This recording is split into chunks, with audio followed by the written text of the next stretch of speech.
spaces so that they're being leveraged. So that's kind of what I wanted to bring up, and just see if there was any questions on that, kind of strategies going forward. Because obviously, there's a lot of projects upcoming, and we think that these the environments that you're designing are going to the right way. Questions? I have one that I mentioned briefly a while ago to Mr. West about metal detectors at schools. How does that fit in, or would there be a plan at vulnerable areas there, that entry points that, and are they cost efficient? Simple answer is they're not. They're actually not even really effective for a couple reasons. One, I think a true motivated offender will figure out a way to get one. You can't step in metal detectors 24 hours. You're not staffing at night. I could go over to Athens right now and get in school and secrete a weapon or whatever I wanted, and you certainly wouldn't have one. So the cost of them is extremely high. They have to be staffed at all times, which means the staffing is way beyond what you even have with your safe staff that you have here. And there's just so many other ways to kind of get weapons. I think the thing that we really focus on with what we're doing with threat assessment with Dr. Coggins is let's get rid of the motivation to bring a weapon in the first place by focusing on behaviors and relationships and those things. And that way we don't have to devote so much money towards physical security measures that quite frankly aren't necessarily proven. As I said, 85% of gun violence in schools takes place outside of the building. So we would only be accounting for a very small percentage that we might catch something. And if you look at some of the events that have happened in the past couple of years, they're in schools that have out with that particular times. So I don't know if we can do a solution. Talking about your comment about 85% of the gun-related events happen outside the building. Any thoughts on what we can do to help alleviate that situation other than making it reducing our mental health issues? Yeah, I mean, I think that's something that Todd Gilovich and I are working on. We're actually working on a project right now with the state of Michigan focused on after-school events and sporting events. So that project will actually impact Troy in the fact that we had originally talked about possibly even using Troy as a place where we could film some of the training. So that's something that is being focused on at the state level because every school needs help with that. Right? If you look at the incidents in schools in Michigan this year where there's been gun violence, all of them have been sporting events or after-school events. So all the security measures that we invest in the infrastructure of the building didn't even play a role because they were happening in parking lots and happening on-site. So that is something that we're focusing on not only here with the work we're doing through Todd Gilovich, but also at the state level with MHSAA. We have a contract with them. We're actually doing some trainings and some things that we roll out to the entire city. Questions? I just have one in terms of, so we are looking at these bond projects moving ahead. Are you coordinating directly with TMP? And at what stage of the process does your team get involved in? We've pretty much been involved since the beginning. So we're strategic about the number of meetings. So as part of the contract that we have with you, with the director, all of our other services come with that. So I've been involved in probably a half dozen meetings on the projects already, including meetings at TMP, virtual meetings. So we're pretty much involved throughout the process. Once you actually start hammering nails and stuff, we kind of disappear because all the Right, decisions. the decision should have been made before that, right? That's And then we kind of come back at the end when we start to talk about process and what trainings do we need to put in place and how is your emergency procedures impacted by this new reality that we're operating in. So you're already interfacing directly with TMP. I assume that to be the case, but I thought it. Yeah, no, that's a good question. Good. Other questions? I think a benefit is to know Jason being involved and Todd being at the table as we worked through the design for Smith has also provided us with a lot of information on ways we can update and should be thinking differently about security in our other buildings. Right. Because we've been thinking about new processes and protocols that would go in place at Smith and how those would become standards that we would want to have in the other buildings that are in convention as well. So it's been really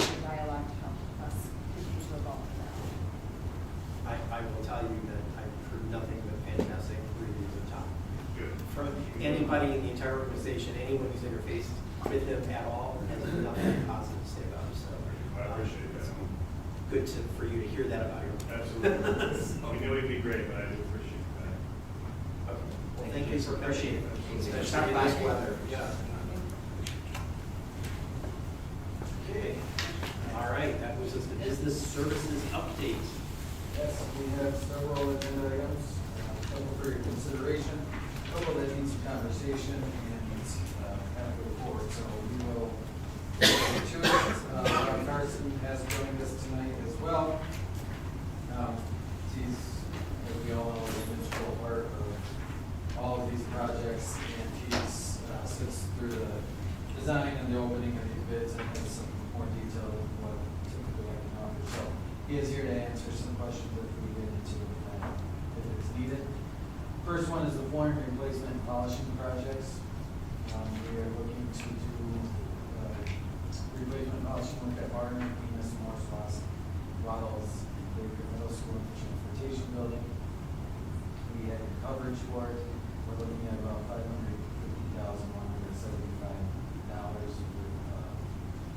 for projects. That's inclusive of the $30,000 award. Now, we get into this in most of our bids. It's not necessary, it is contingency, but this is also work that scope that hasn't been identified. We have unit pricing, if you will, so this gives us an opportunity to do additional projects after we've done the projects that are identified in the scope. These are building sites and fund projects. That is the first. And that one, recommendation was low bidder, correct? That is correct. Okay, any questions on that one? How often do we do this polishing? Polishing, So the polishing that we're doing right now is the first time that we've done it. For many years, our terrazzo was waxed, so we'd strip wax every single year. We're going to diamond polishing, where we are essentially taking it down back to the raw terrazzo, polishing it, sealing it, and then from there, we will just maintain it with burnishing equipment. So one of the reasons that we're investing in it and doing it is to stop doing the waxing, stripping.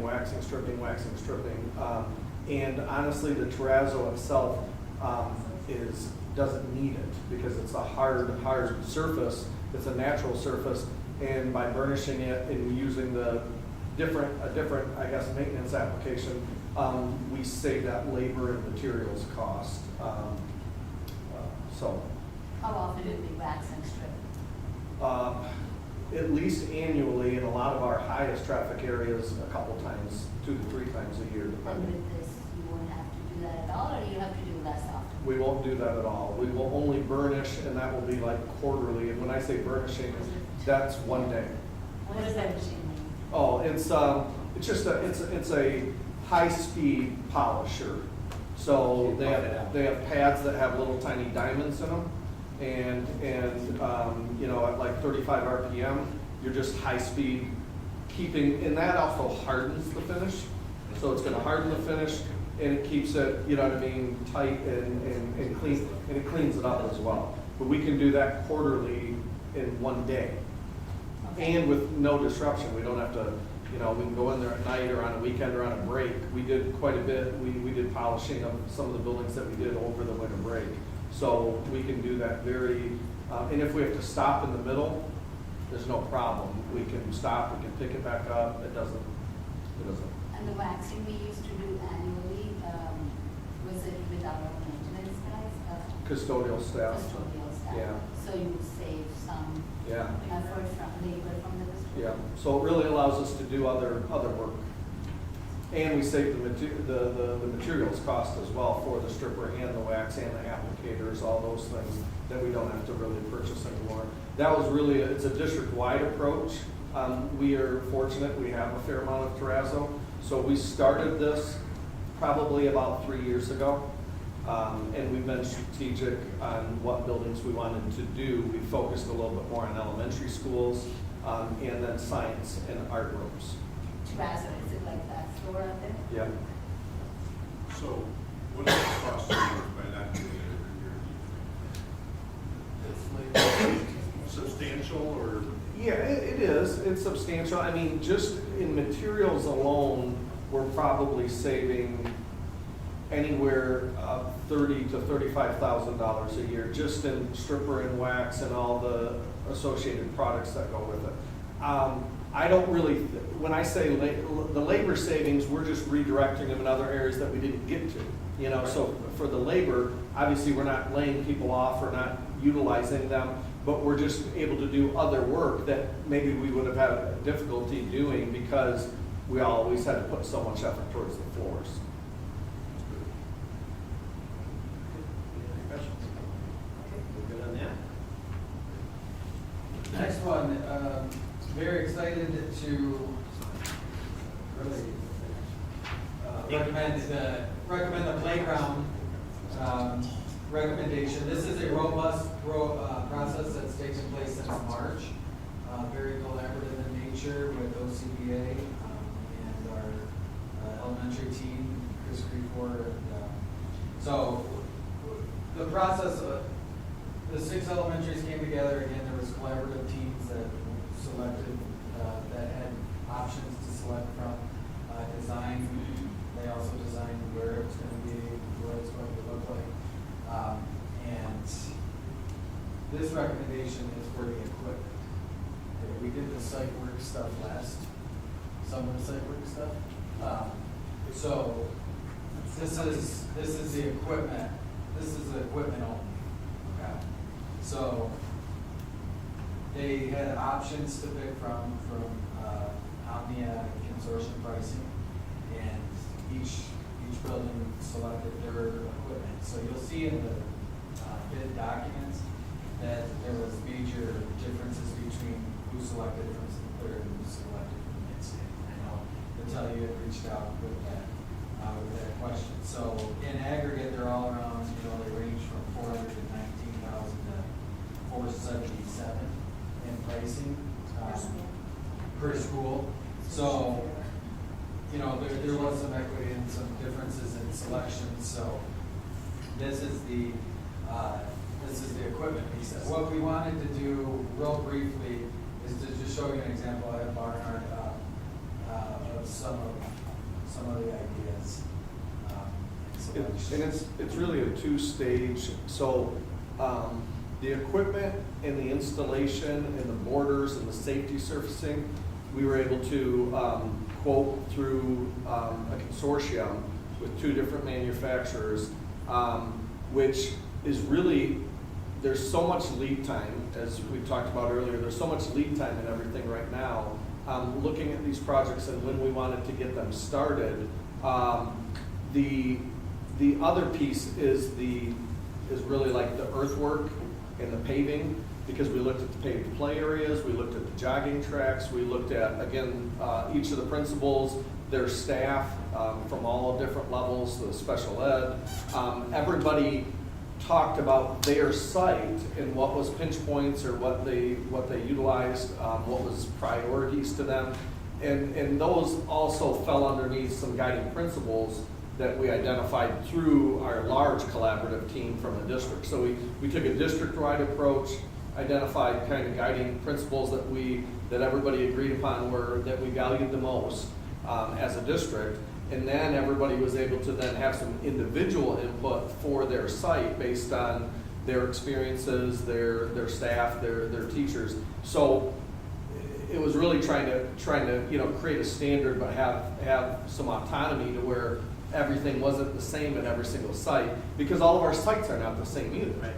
And so we were concerned earlier that we had some PTOs that had paid for equipment, so we were curious about whether that was going to get tossed or whether we were going to integrate. So that's helpful to know. And it was all based on age as well. So Yeah. if there's existing equipment, we looked at everything based on age and condition, on whether it should stay, whether it was appropriate to stay, and then even from the building level, did they want it to stay for a variety of reasons.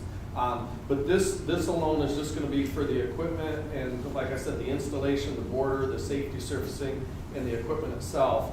And then we will be bringing to next month the site work, the second half of it, which is paving and site work and concrete and even fencing, anything that was related that completes the other part of the project. And we identified, for every building we identified, we basically had to kind of break it down into the different categories from a budget standpoint to be able to make sure that we stayed on track, so that we didn't get out of whack with equipment and then not have enough money to do this or that. So the reason that we have tried to identify those budgets per building, and all of them knew what their budgets were. Some of them are a little bit under, but they might have wanted some other things, so they were willing to kind of tilt their scales a little bit. Okay. So that's why everyone isn't exact, across the board. Their budget, they might have said, well, we really like this, could we spend a little bit less here and have a little bit more of this or that? And then too, when we're all said and done, there's nothing, saying that we can't do other things when the projects are complete or when we get all the budgets. Or when we get all the pricing and we can evaluate it against the budget. So the consortium gives us some flexibility with that, to where if we do receive some good pricing or just the volume and the economy of scale provides some opportunities, that those folks then can obviously utilize their budget to the fullest. How many playgrounds is it 2 or 3 at each school? We have a kindergarten, lower elementary, and upper elementary at every school. Okay. So And then 3. Do we have any sense of what the other costs are gonna be, like where this project price will be, in addition to the physical pay structures? Well, so Barton Malow has estimated, so we do have designs, like Rick's showing you some of the more, I don't want to say conceptual, because they're not conceptual anymore, they are out for bid, but there are specific blueprint and scope of work that we've created that are out for bid right now, and Barton Malow has estimated those. So we're trying to be obviously a little bit conservative, but the goal is to our estimates do in line with what our budget is. So the intent is we kind of felt like the playground needed to live within their budget, and then the site work folks need to live within their budget as well. Now, once we get the numbers, like I said, if there's some give and take here or there, that's where we'll have to really evaluate, and we have some options within there if we need to come down on some. We're not gonna take away equipment. What we did realize and identify is like, we can't afford to take away the equipment, because that is, it's tangible, you know what I mean? But creating some of the other things and looking at some of the jogging paths and some of those things, we might decide, okay, well, maybe we defer on the jogging path because we value these other pieces. But the whole goal, I guess, and what we have tasked ourselves with is living within the budget that we'd identified, not only per school, but then obviously total for these 6 elementary schools and then the 12 total. I was gonna say, what is the safety surface? I know we have bid on wood chips and all that fun So stuff. We have it'll be a rotation. mixture. So there'll be a mixture of what we call paved play, board play, I guess is a little bit better, which is like kind of the rubber, the hard rubber that you walk on. And then there will be wood chips as well, which is the engineered wood fiber. The engineered wood fiber is the most economical, and the paved, poured paved play surface is the most expensive.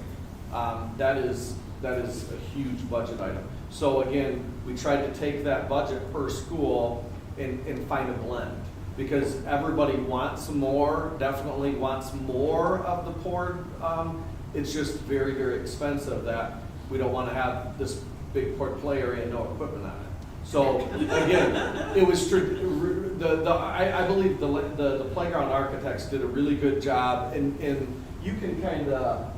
No, well, that's what I was gonna say, some of when Rick had the lower grades, I feel like it looked more. Yeah, you can see, obviously, if you stopped here for Rick, So this is gonna be the board play surface. We're not buying blue wood This chips. is gonna be board play, because that's gonna be a special ed swing. And it's coming right off of a hard surface, so it allows, access. They're all ADA approved, just so you know, but obviously we understand that it is more preferred than the engineered wood fiber. So it's gonna be a mixture.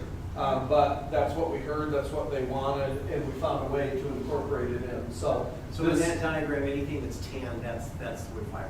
Yep, and the blue is the, port and play. And the bid currently has 6 schools. And what's the timeline for the other schools? Next year. Next So year. these 6 are getting the playgrounds, the other 6 are getting furniture. And Next then year they- switching around. In the life of this playground equipment, I'm assuming it's going to be some kind of plastic, not metal.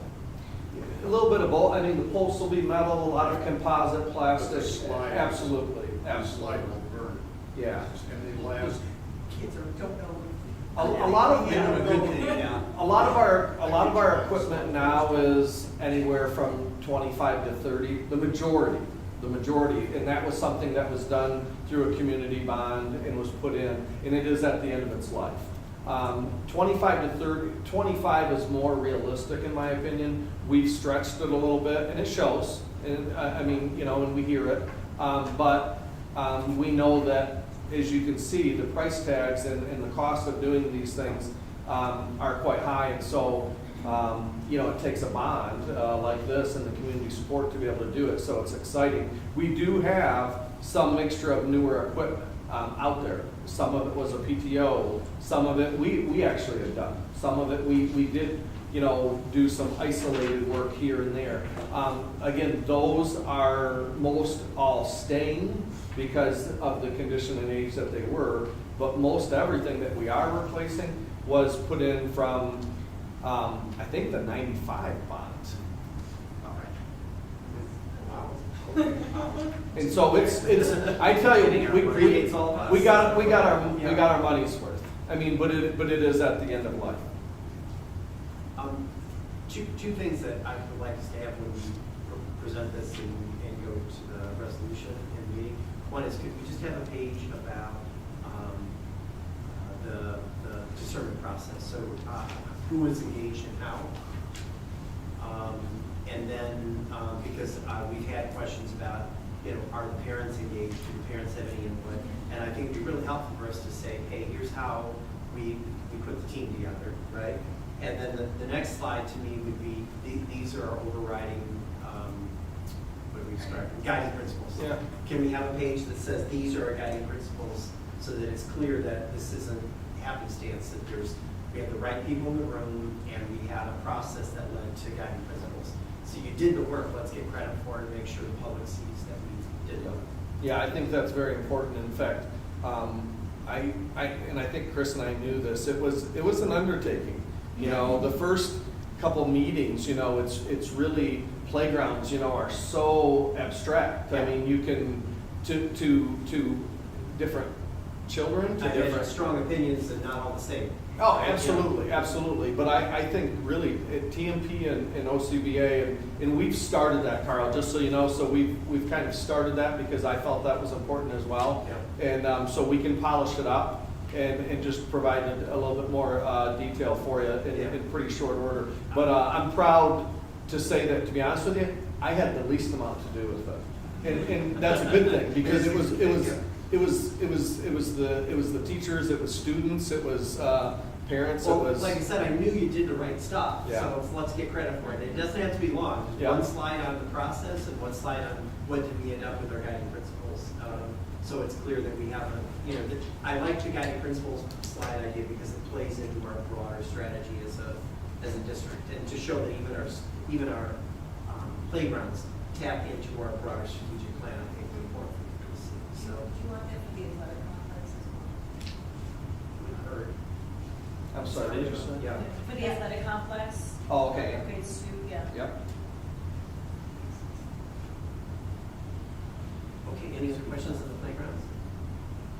So these would start at the construction would be at the close of the school year then? So we hammer them out over the summer?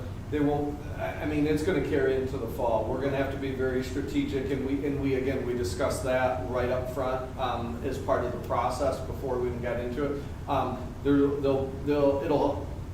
We'll have to identify and strategize the sites to determine, you know, what's the goal to get done over the summer, what can be done in the fall, how do we safeguard the site and allow both to happen? But there'll be too much work to try to get done in a 2-month period. And plus, there'll be restoration, you know what I mean, where areas get disturbed even adjacent to the playgrounds. Doesn't mean that we can't use them as soon as they're done, but you know what I mean, it'll be that process, you know what I mean, to where we'll have to seed areas, we'll have to grow them in, and we'll work through that, but, Great. Think we're good on that one?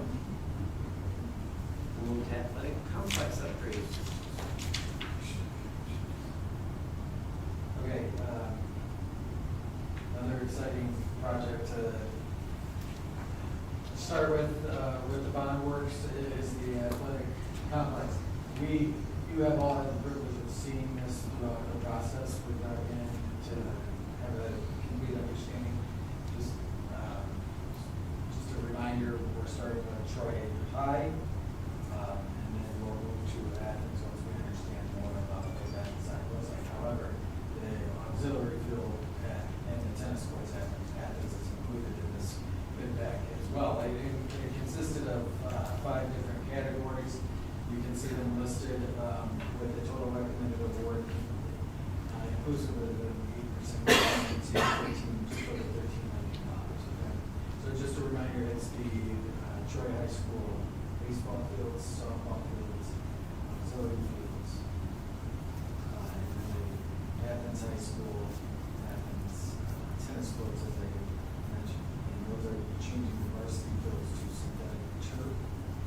Probably worth knowing, again, the coverage in the areas, lowest bidders on, and then we decided to maintain, if you recall, the one with the Shaw product, the game on system with the football field. They did a real nice job given how they manufacture, and we decided after thorough investigation between the bids that we received to maintain that product with our baseball and softball field. So that was a very comprehensive collaborative process as well, and we have an outline for Rob and what went into that recommendation. So that gets this kicked off now. Again, as part of the budget, overall bond budget, this is part of the project. We still have the rest of the Athens sites once we know. So that's where we're at with this. This project will commence in May. And in fact, Rob tells me that upon award, we may be able to get the auxiliary field at Athens going in February. So this is the auxiliary field with Athens as well as the tennis courts at Athens. Okay, that's what I didn't. Yeah. Good time to the question. I do have a question. So the site work that is $8+ million, can you give us an idea what exactly it is? It's a huge sticker, so. Yep, so, there'll be I sites. think drainage is probably a big key part of that. Yeah, so the auxiliary turf at, let me start with, I'll start with Troy High, and then I'll go over to Athens. I'll walk through that. The site work contractor will be responsible for all the excavation, grade work, and underground drainage that will be part of not only the varsity baseball, varsity softball, JV baseball, JV softball, and auxiliary turf at Troy High. So it's a lot of earth moving. We have to pull topsoil off of the auxiliary turf, grade it down, put stone in, put tile in. For all the ball fields, that whole area is gonna get redeveloped. The best way I can describe it is Troy High, the athletic fields were kind of built with going, hey, I think this works here, and I think the you know, like, let's just level it off. So unfortunately, we're paying for that now. To be able to get those, we've had, extreme challenges over the last, well, I've been here 9 years, and other than maybe 2 years where it was just abnormally dry, we have huge challenges with the spring. And it just gets to the point where, like, really almost all the fields, they just hold water. And it's been a battle. So that is a lot of it. It's underground drainage, it's tiling, it's taking the drains over to our retention pond that's over there kind of off of Northfield Parkway on the south side. So that is definitely the large amount. So you feel like it is appropriate amount for the work that you've done? Yeah, and that does also include the earthwork over at Athens for their auxiliary turf field. So it's all that work at Troy High and the auxiliary one. So it is in line with our estimate. So Barton Mallow's estimate is in line with these costs. We're just even actually a hair under, which our numbers were fairly conservative because it's a very bid heavy market right now, and the labor market is tight. But yeah, that's we knew that number was, and in fact we actually were able to bring it down a little bit. We have we've got some stormwater, which I've taken to you guys before with our state, with the state of Michigan, our stormwater regulatory plan. As we reviewed it after the initial design and talked to the engineers, we were able to actually reduce the scope a little bit and bring that number down. So we're pretty happy with that number. I know it's a big number. Anita, you have a question? Yeah, so, the complex upgrade work, does that include any of the buildings that are going to be a part of Troy High? It's the outside. So there'll be the other thing that we don't have currently, for, and just keeping it concise, our fields at Troy High are spread all out. So if you look at where the softball field is and kind of the tennis courts in relation, like we have to rent a portage on every year because there's just nothing over there. So we, in reorienting them and obviously re-engineering and redesigning that, we're also going to have a storage and bathroom facility that'll be able to use And not it's only. included in this overall? Yes, yeah, and it'll not only just be able to be used by the baseball and softball, but the cross country, track, soccer, football, the band when they're, it'll be able to be used by all of them out there because it's outside of the stadium, so it'll give that auxiliary space for them to have a facility. And Gary? Will the softball fields be artificial turf? The varsity softball and varsity baseball will be artificial turf. Now, on the north, coming out of the TAC Center at Athens, when that happens, there's a field there where the boys have football practice and all that. Will that be improved, and will that be affected by construction equipment eventually when Athens gets? So this is just Troy High. So- The baseball fields, but Yeah. Athens, the design work and all that, yes, takes So place. that's not going to be affected. We, probably long-term thinking, we won't have to redo what we invested in. Yeah, and that's what we're only doing what we're confident and 100% confident in knowing will be impacted. The Athens was strategic because we were waiting for further discussion and design on the building itself so that we didn't get ahead of ourselves and didn't, to your point, spend any money that we. We have to revisit. Yeah, correct. So the infield and the softball field will finally be artificial turf. Yeah. Both fields in the future. Yes, For All Athens, first. For varsity. yes. Right. Yeah. for Athens soccer field, I assume it's the soccer field. Yep. There is no room for it for any drainage on any kind of stables, right? The land is pretty much landlocked right now. Well, the drainage, there is some drainage there, and we'll utilize that drainage underneath. All of our fields, the ones at Troy High and that, the drainage, anything that falls on the field will be self-contained in that area. So it won't run, it's not gonna run off, on any neighbors or even into. That's why it's so expensive. Yeah. Makes sense. Yeah. And that's why at Athens, we're just doing the tennis courts and the aux soccer because they're out there far away from the building. And we know 100% that they're not impacted, obviously, on any decisions we make. So we felt comfortable moving forward with those. And then, in just some discussion, there's the potential to start the aux soccer as early as next month. We talked to, obviously, Tim Fulcher and Todd Hugh in the athletics, and they were comfortable, and then that way, again, potentially, we might be able to complete that work by the time the school's over, because we are gonna be bringing you another package, and that's for the Athens Stadium turf. But it's separate from this, that's a BSSF project that we'd already identified. One more. The never-ending discussion about the new tennis bubble at Troy High. When does that finally move forward? We've had a progress, and that's it, just be open. It's on hold. Yeah, the negotiations and such are still, It's considered dead for now. no, I wouldn't say it's considered that, it needs to be resurrected, so we have to do that. I talked to General Waldrop, our architect, the ball, the ball was in her court, and she, Absent agreement though, absent Yeah. agreement that those tennis courts are scheduled to be Yeah. redone Yeah. next year, 25.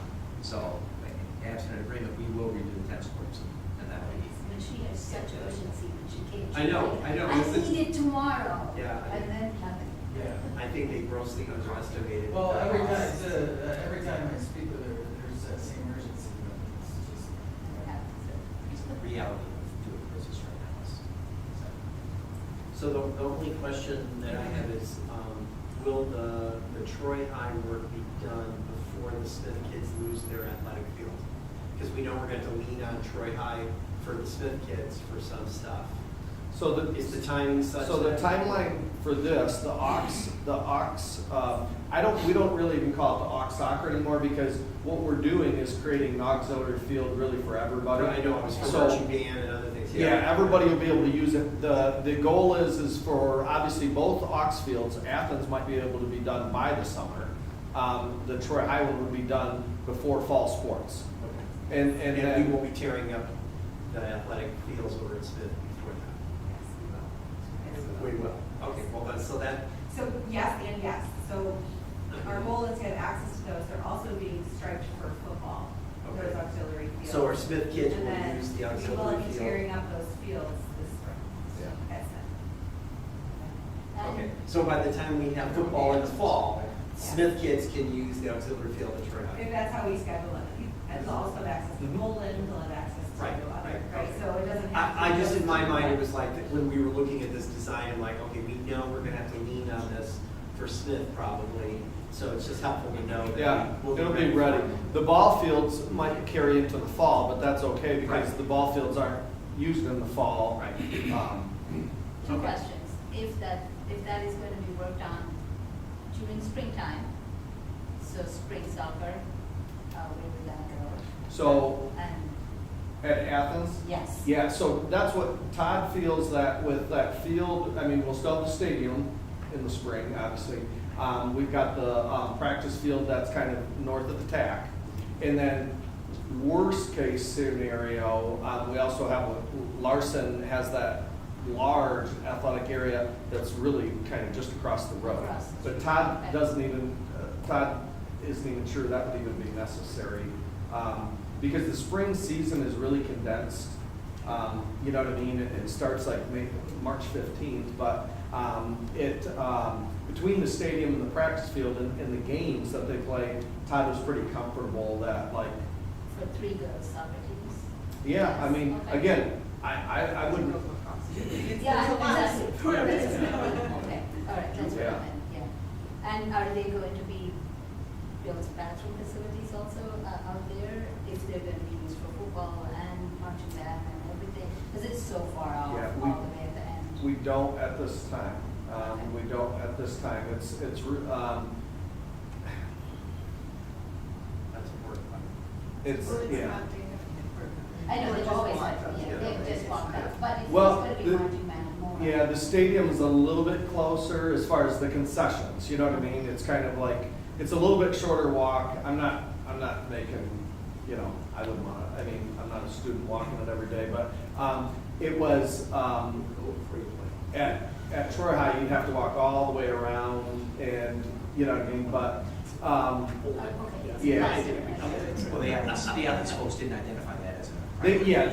They just didn't identify it as a priority. It probably has worked out and. But it sounds like the coaching staff's cool with the plan. Yeah. It sounds like, Okay. Yeah, we At wouldn't, some we point, would, it has to Yeah. start in summer is 2 months, so. yeah, we wouldn't make those decisions without them, Yeah. Okay. them So- wanting to do it. Okay. And that's what, they saw an opportunity to get that done early because they know their stadium's gonna be down in the summer. So that way it gives them a summer field. Otherwise, they lose both of them in the summer. And then Nicole, you had So when we think about the Athens design, there's no chance that that would become parking? Like, do we know where we're gonna put parking? We're gonna build on the parking lot? Where? So at Athens, we're talking about building the new piece on the front parking lot, so we are gonna need more parking in Athens. So there's no chance that that auxiliary field would become a parking lot? No, not in any of our discussions so far. It's so far away. And we do still have that parking lot between the tennis court and the Ox field. And we have conceptualized some options and it didn't, yeah, it didn't become an area that, you know, was, you know, I guess in conversation. There were some other areas that were closer that would be more advantageous than going way out there. That's what, I mean, I realize it wouldn't be ideal parking, but I just am like, Yeah. parking is a thing, so. Okay, are we okay with moving forward? There, thank you. The next one's pretty straightforward thing, it's a fiber maintenance agreement recommending that we, go with FiberLink as our current provider. And again, this is a procedural Maybe compliance this is, issue. it's a 5-year contract, but we have to renew it every year. Is it a rolling Oh. 5, or did I read that Oh, wrong? no, we approved it last 2018. So, We just saw this. Well, we just did the fiber for. That was the fiber the- connection. To have TCC. yes, So we yes. just did a- So this is our maintenance agreement, so Right. when, car is. No, I full- remember, when I read it, I was familiar, I just couldn't believe it. I couldn't believe it was 5 years, yeah. Crazy things happen. So it's 5 years and this will allow us to continue to qualify for the 40% E-rate on any of our. I was gonna say, can you explain what that is? Yeah, so that's the federal funding through the universal service funding. And it's federal monies for technology-related projects. So we get 40%. We get 40%, so, and the cost, as you can see in the memo, it's an illustrative expense. Some years we have very little, other years things happen. And I saw that And it's these guys based on did the that. max estimated, Yes. so it's better to Yes. have. And FiberLink is the same thing 5 years ago. It was the They same thing, they did. looked like the high bidder, but in fact, when you looked at it, they were the low bidder. And that allows us to qualify for More, you know, so. this is, that's what this is. Okay, any concerns about that, or you okay with? Okay, the next two are one's update, Livermore property update. We've kept you abreast most of the time throughout this process. We continue to be in negotiations. I think the last we communicated to you in mid-December was the fact that we no longer have the access for all 3 parcels. However, we do have the 2 northern parcels. And we are very close to final negotiations on the purchase of those, which fall into the authorization that you provided us for the $2 million or so. We anticipate getting those for about little over $1.1 million, and including in that the Tolman property. So there's a swap, it's a technical process there as well. that's where we're at right now. We have worked with TMP to reorient the building, and I think we said that it's. Can I ask you, what was you said the woman who said she is now interested in? So that's Is the that other the one one- that we need authorization. I Was spoke that to the family that up until now had said no? Yes.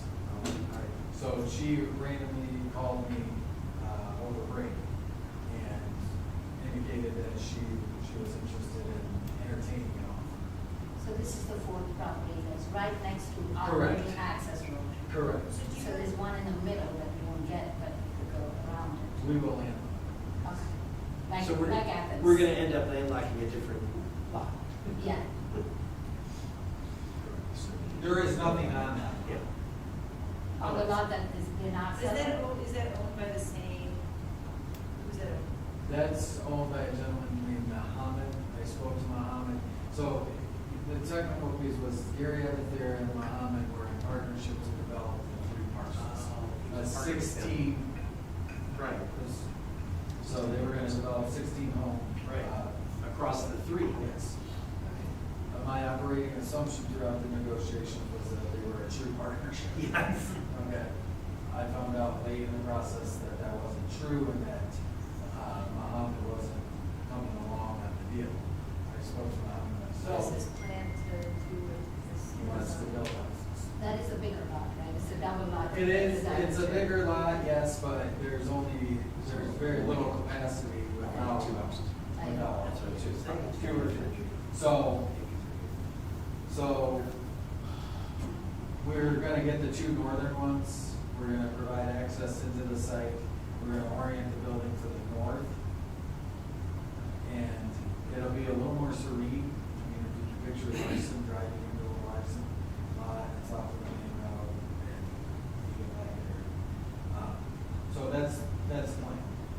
We're gonna execute those purchase agreements, and what is the board's comfort in not creating an Athens type situation where we have a house right on the property, knowing we don't control Mohammed's property anymore, but knowing that we have an interested seller in 5806, which is the adjacent lot to ours, providing her an offer to purchase. Would that allow us to have a full, like, bus loop and, other, like, would it No, allow for any that's our, other- that would be our service drive, the way the building's oriented now, it would go right into our service area. Oh, So okay. it would be very convenient, we have that access anyway with our 60-foot, lot. So, but this would provide us future flexibility as well as not have a house directly on our. Except that we might already have 2 other houses that are still. Possible. Yeah, I can tell you they own that, actually, I won't speculate, he's owned that quite some time. So I would think, Mohammed would be interested in buying that. Is he adjacent then to that? She absolutely wants something. Oh, because I'm just thinking at some point. She's not crazy about selling to us, but she understands now that we put some trees in. But- Where, we, She's starting to understand what it's Stuff right actually next going to to us. look like, yeah. So my thought is that, Mohammed may soften if that lot is sold as well. To us. To us. If we buy that lot, then he can't even imagine moving to the south. different So I things motivate people. Yeah, but I mean, to me, I want him to be, I want his lot to be less appealing, so that we may at some point be able to acquire that. Sooner we get From- soil erosion stuff. Okay. So I don't know, how do people feel about pursuing that? What do we get out of getting that lot? What do we get and how much would it potentially cost? I liken it to the Athens home that's sitting Yeah. right on our parking lot. And They it's were just presenting bought, that yeah. for a number of years. It also provides us future flexibility if we are to acquire that vacant lot right now, to do, whether it be site work, whether it be just need space. So it provides us future Yeah. flexibility. I would anticipate, and I'm only going off of, this is where I think Zillow provides opportunities for valuation, and, it's around 300 grand right now For like a for lease. that property. I don't know. Yeah. I'm in favor of doing it. Yeah, I think it's be a good partner to get around there. We will not be good neighbors for this. No, exactly, and like, I mean, if she doesn't we sell, can't- he's gonna buy that right, in the yeah. future, so. But I agree, I think that's offering her a fair way out, and it gives us flexibility. I would feel better to see, let's say, TMP or somebody puts out a computer graphic that says their school's gonna be looking like this, the road is gonna look like this is the concept that we're looking at. Where it You was have and that where already. it is now. You have, Two yeah. Fridays ago, we Also- sent it in the Oh, did they? communication on the Yes, next. Okay, Yeah, there. there it is, all right. That's the one. Okay. The, entrance, like the parking lots and loops are just placeholders. They have nothing. Where are we looking? What's this? We're looking right here. Give us streets. Here's what it is. This is Livernois. That's right there. And then it's. This is this is the strip we already own, this is the home we're talking about, right here. So we have that flexibility there. This is the piece that will be land, right? So how is the building, is this the building spun? I Yes. know I looked at all of it. Fun and flips. It was facing directly west to Livernois. Sent to us then, this is different. So it's like 90 degrees. Well, Right, so it's a little bit different because we put some more site work in. I see, okay. So the main entrance to the school is. Main entrance is right here, yeah. So, This is the So gym. it's- Gym So entrance back here. so that would be the service drive, and then the bus loop would actually be where Old Smith, the Yes. bus would loop Off of down Donaldson. Donaldson. Okay. Okay. So, and that's for like parent and staff parking of. This would be the parent drop Yeah, off. up there. And again, disregard the way it looks right now because it's just a placeholder, but this would be the parent drop off here, bus loop here, service there. Yeah, I think the so we buses have two separate lots your there which we are entrances. not using them, the top two. That's what I'm trying to figure out, so, so that's the lot that the guy no longer wants to sell us. That's These the two middle right one. here. That's That's that that one. one. And These then two the right one, here. and then.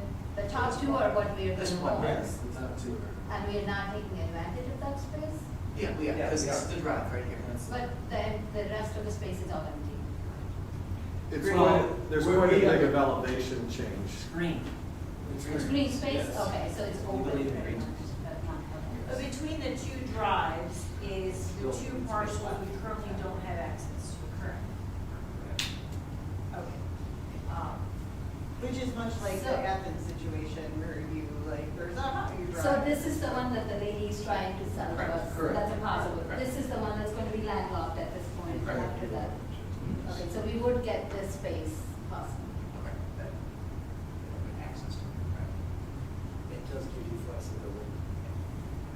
And to be anyway, it makes us good neighbors. Yeah, I mean, Yeah. it's pretty good.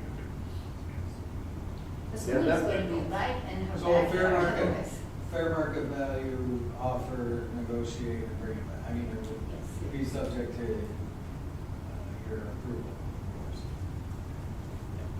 My only hangup is if I'm not gonna get that middle lot, that big middle lot, and then there's houses built there, but it's one or two houses, then I'm in the same situation. I understand your point, No, that no, no. is, you know, especially because they have special needs. I'm just not sure if you little houses, if that house is. You never know, people Well, build especially- really big houses and those are weird. We may reorient that entrance drive a little bit to the north, so it's not quite as pinched as well. Yeah. That service drive coming in, if we had that ability. That's directly across from Florence. The north one. Oh. But the service drive, but in the service drive too, keep in mind, I mean, unfortunately. I'm just saying, this one right now, we pitched it Yes. right in Yeah. there, it's the best we Yeah. can do. But if we had this lot, then we may decide we want to move it up a little bit. It gives us some flexibility, and that's where our delivery trucks and our garbage trucks and, you know, food service, everything's gonna come down that service drive. Right, so do we have an ability to turn a big truck around, you know, I mean, that's. Well, and the just, I the kinda thought that- neighbor, the I thought we neighborly. could, The neighbor, yeah, again, the neighbor, right?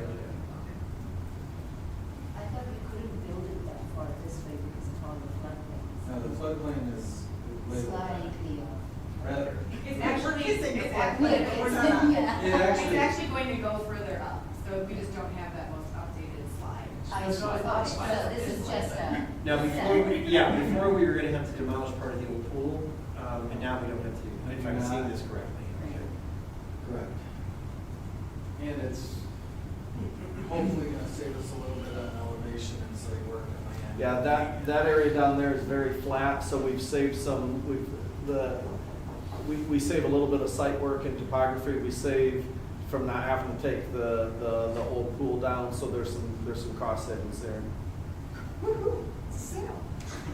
And Is it enough to then- buy the parcel? But our pods are here and here, here and here, right? Correct. So that actually gives us more southern exposure and natural Yeah. light. There is architectural benefits to this. I think it was Rich and I talking about. It sits better on the site. It sits better on the site, and there's benefits architecturally for a north south Sun. orientation. Right, that's what I was gonna say, just looking at it, I'm like, that's an advantage to me that we've been able to do that, so. So are both our district, both of the elementary school right down, are they right next to each other? Yep. Okay. It's just something. Just south of it, okay. So Is it's- there a playground in between, or is there any grass, or are they gonna be borrowing break pond out their windows? There's a drainage district. So it's not tight. Yeah, there's No. some no break pond? There's some growth, there's some growth along there, there's some trees, and then there's, that drainage ditch follows all along, all the way down and provides really kind of a border between the two sites, at that south side. That's good. Good separation So, from the elementary those things- school. Turtle woods. Miller's has a really nice garden there, so, okay. All right. Okay, so So- that'll be the strategy there. We have the authorization, we needed to finalize the purchase agreement with Mr. Epicera, and we're in the final language piece with that. What, is there stalling there, or is it just, it's just taking longer, like I'm No, the surprised tone when of it doesn't- property and the exchange and the holiday and the, So it's just the holidays, okay. there's, yeah. Okay, section one. As long as we're talking section. Carl, you're the subject matter expert here. I went back to the resolution that was approved. Thank you, Rob. I said, Thanks, Rob. Good seeing everybody. And went back to the author of the resolution. Yeah. You know, I don't know if there's any clarity, it's probably good since we have the board members just to have another authorizing vote to allow the purchase agreement. So no one's, I haven't been able to talk to anybody obviously about this, I sent you an update, kind of just what are people's thoughts at this point? And I know that, I will tell you that the county is going full force, they're right back into it, getting ready to do another offer. And what they're hoping is that we can provide them that 50% discount, which is what the trust fund, I was surprised we even attempted it at 75, because when we first looked at it, the trust fund it pretty much said they wanted you to discount it 50%. I was gonna say, I had thought when we initially agreed to it that we were agreeing with 50%, and then. And that was, to some extent, that was Chris Bunch saying, I don't think we need, I think we can get it because they'll value the property so well. But what's killing us is that Oakland County, it's based on the median income in the county. So if you're in an economically distressed county, you get lots of extra points in your application. So when I looked at all the applications that came in, they took, I think out of all the applications, I think the $20 million mark, which is what they gave away, was drawn, it was 2 above us. Like if the one that if they eliminated the last one they had, it would have been enough to cover the next 2. So that's how, including us. So that's how tight we were the last time, and the conversations with the trust fund is, you're Oakland County, we expect a bigger match, that we need the match in order to. So can we at least get like a summary of the percentage? Yes, What yes. that means? So what that means- what is the parcel worth, so what how that- much are right. we giving up? So initially, what we thought is that at a 25% discount, which is what we gave the last time, the school district would net 2.85. There you go. So about 2.8 million, right? And at 50%, that knocks us to about 1.875, I think is what it is. So it's like 900 and, you got the number, 960,000, a little less than $1 million less than what it is. So, I was gonna say, I think for Matt and Amina's Yeah. sake, the conversation in the winter of 2019 was because people had clearly said they wanted the land preserved, we were gonna try and sell it for mitigation credits. And at that point, we thought we were gonna get like, what, $500,000 yeah, for a it? little under 440,000. So we went from thinking we were gonna get, you know, less than $500,000 for it to this idea that we could actually get. Up to almost 3 million. Yeah, and so I think that sometimes, even though like knowing that by giving the discount, we're losing money, we're still getting way more than what the board voted to approve initially, but it fell through because of Congress. So like we had initially approved to get it mitigation credits and we'll only get $450,000. So in my mind, it's still a win. So- But that's some of the history. Yeah, so let's back it up to if you look at the appraised value of the property, if you were gonna sell it to a developer, it's worth about $5 million.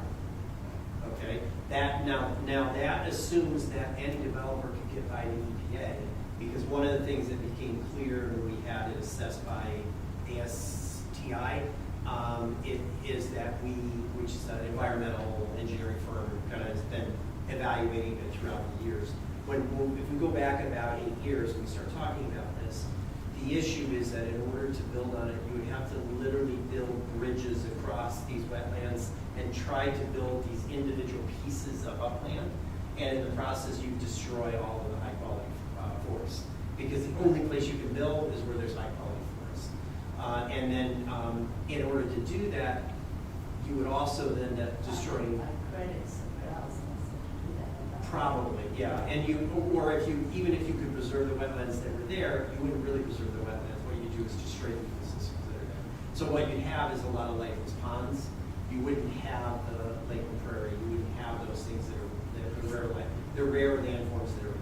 So right now, that landform, there's only 11 of these left in the state, and we have by far the largest one in the state. So the goal was to try to protect that particular unique landform. So if you go back before Gary, I think, the board had designated it. Were you on the board when they designated it as a nature preserve? Yes. I was on the board. If it was before that. 2001. 2001. You were there. Okay. So, Okay, so when he was the newbie, when he was the newbie on the board, boards as far back as 2001 said, we don't want to lose the property, right? So they said, okay, we're going to do this as a nature preserve. But what's happened is that we're not good stewards of that land, and it's getting completely overrun with invasive species. So recognizing that we couldn't do it, when we did a survey across the city to explore people's interest in or willingness to give us the sinking fund, we put in questions about all the open land that we had in the district. And we gave a description of the land, what it was like, and then we asked the public, what do you think we should do? And if you look at section 16, if you look at 11 and 23, we had a majority of citizens saying, sell and develop and take the money and use it for your free school, right? But when we got to section 1, we had 67% of the city said, preserve it. Do what you can to preserve it. So that kind of got us going. And so we said, okay, when we sold section 16, he needed mitigation, and you have to, for wetlands mitigation, you need 10 acres for every acre of wetlands you're destroying. So he was going to destroy 4 acres of wetlands on 16. And so we were going to sell him the section 1 for mitigation and for 40 acres. So the mitigation price at the state level, the state creates manufactured wetlands, and apparently developers who can buy those wetlands, and they ran at the time, the average price was about $110,000 per mitigated acre. So we would get 4 times 110, so that's the 440. So we said, okay, that, and the nice thing about that is when a developer does that, it gets set up with the state organization, so it can never be developed. It's perpetually protected, and there's a state agency that oversees it and makes sure that it's maintained and taken care of. And so we said, fine, that's the way we're going to do this. Well, then he decided he didn't want to buy that. He was just going to buy the manufacturer at 110. And he backed out of that deal. So, and part of that was he was going to also buy the frontage that we ended up selling to Robertson. So, Mondrian. what? Mondrian. No, we sold it to Robertson. Mondrian. That's what I meant, yeah. Yeah, Mondrian. So anyway, so then we were like, okay, now what do we do? Mhm. And that's where I was at a presentation and I learned about the Michigan Natural Resource Trust Fund. And so then we approached the city to see if they wanted to partner with us. They said no. And then Chris said, let's talk to, just on a whim, he said, let's see if Oakland County Parks might be interested. Well, it turned out that Oakland County Parks is in this, they had a new directive to develop nature reserves scattered across Oakland County, and they were on the search for this kind of land. They don't have the kind of money to buy this size parcel because they weren't anticipating anyone offering it this parcel because we have like this, the biggest undisturbed parcel in southern Oakland County. So that's how we got to where we are now. So then they said, yes, we'll go and do that. That was 2 years ago. We thought they were going to apply in 22. They couldn't get everything together, so we already dragged a year. They got the application in April of 23, and then we just found out that we didn't get it here in December. So the good news is that the trust fund talked to them afterwards and said, we want this property, we want to keep this property. You guys just need to give us more matching funds. So it's either raise money elsewhere or lower the price. So that, to me, then it seems like that's the direction. Well, It- so it has had for this- here's a couple things that you should be aware of. There are at least 2 board resolutions that have been approved that state the property with the 69 plus acres shall be preserved in perpetuity. That would have to be on there. Right. The other one that's in place is this complex agreement with Six Rivers Michigan Natural Resource Trust Fund, where I can get Dana to look at it again and say, what do you think our board needs to do in order to just move from the 25% to the 50%? Right. That's probably, if that's the direction of this board, then we can just figure out what needs to happen. There could be some flexibility within the current agreement that just says. Right. And, the reality is right now is that this board is not, there's not really an appetite to sell and develop. And we don't have a pressing need for that money, right? So this is really more about, we have an ability to preserve this and pull it off the market permanently and preserve a learning resource. That was the mentality behind it, that you have an ability, it's an outdoor laboratory for students forever. And you'd have a caretaker who would develop the pathways, put bridges over some of the sensitive areas, and they are purchasing, they're purchasing adjacent land to put a parking lot on to expand the availability of people. So there are 2 houses between the new development and Evanswood Church, and they're looking to acquire both of those lots. So they don't want to they don't want to pave any part of that 69 acres, right? So we've got a partner who's saying we want it, and in fact, if for some reason trust fund came back next year and said, we won't give you the full 1.8, or we'll give you 1.5 or whatever, there's enough appetite within the commissioners, the county commissioners, that they will try to pursue another way to get us that, to be able to keep us whole and still acquire the property. So there's momentum at the county right now, so I feel like we have stability here, they have momentum there, so if we're gonna do it, this is probably our best case scenario would be to, and again, we could just donate it as a board, but the sense when those last resolutions were passed is that we have a fiduciary responsibility to our constituents to at least gain some revenue from the transfer of this property.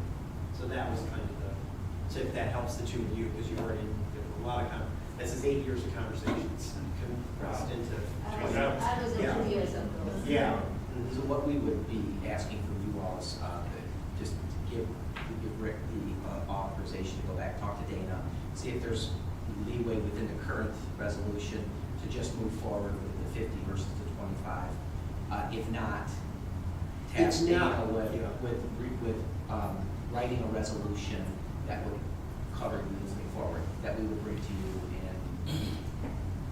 in January. Is there appetite, I guess, yeah, what I'm curious, are we still okay with going back and So doing we're this? talking about 300,000 lower, so we're talking about. So we, right. 900,000? Not about 900,000, then, so we would net, the district would net about 1.875.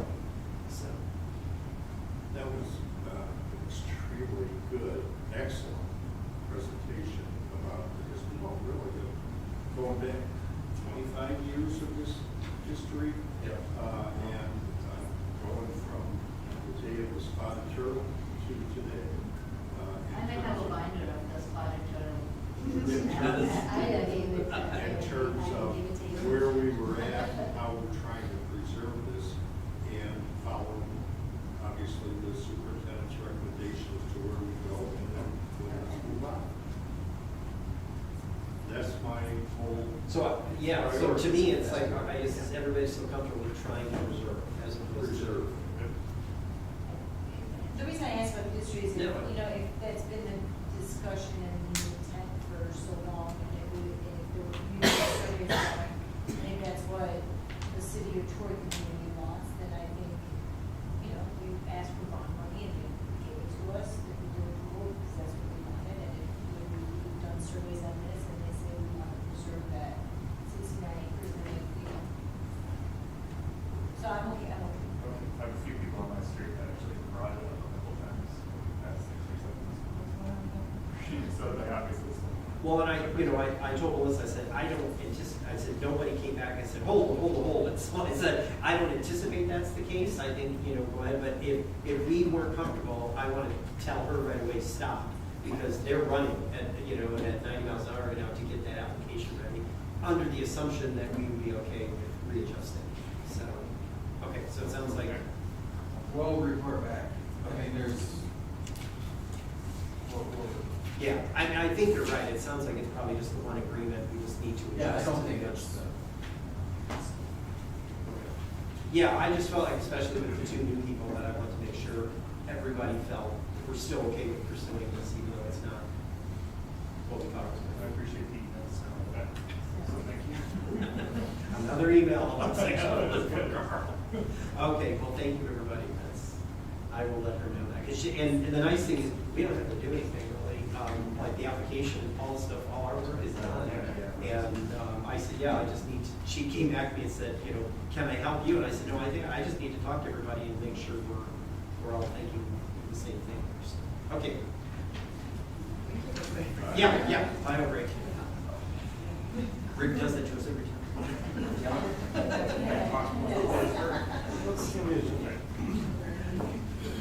No, there aren't any there, we're gonna. There's no candy at all in here. We need to get a little bit. No, I mean, I was thinking the same thing. Randomly, a friend They all have it. contacted me this morning. Yeah, oh, yeah. She's interested I was gonna show up and bring some to the bottle of juice and wine. in finding the people who were listening. Seltzer in face, So I don't know if juice you'd be now. willing to connect with her. That's what I thought we were gonna do She last lives, month. she lives, right by. There's funny, I saw a lady on my street that when you guys sold the property. The frontage. Yeah, the frontage part, I'm for sure. Yeah. She was one that trusted that she was very. So, what was the price you had in the? holiday?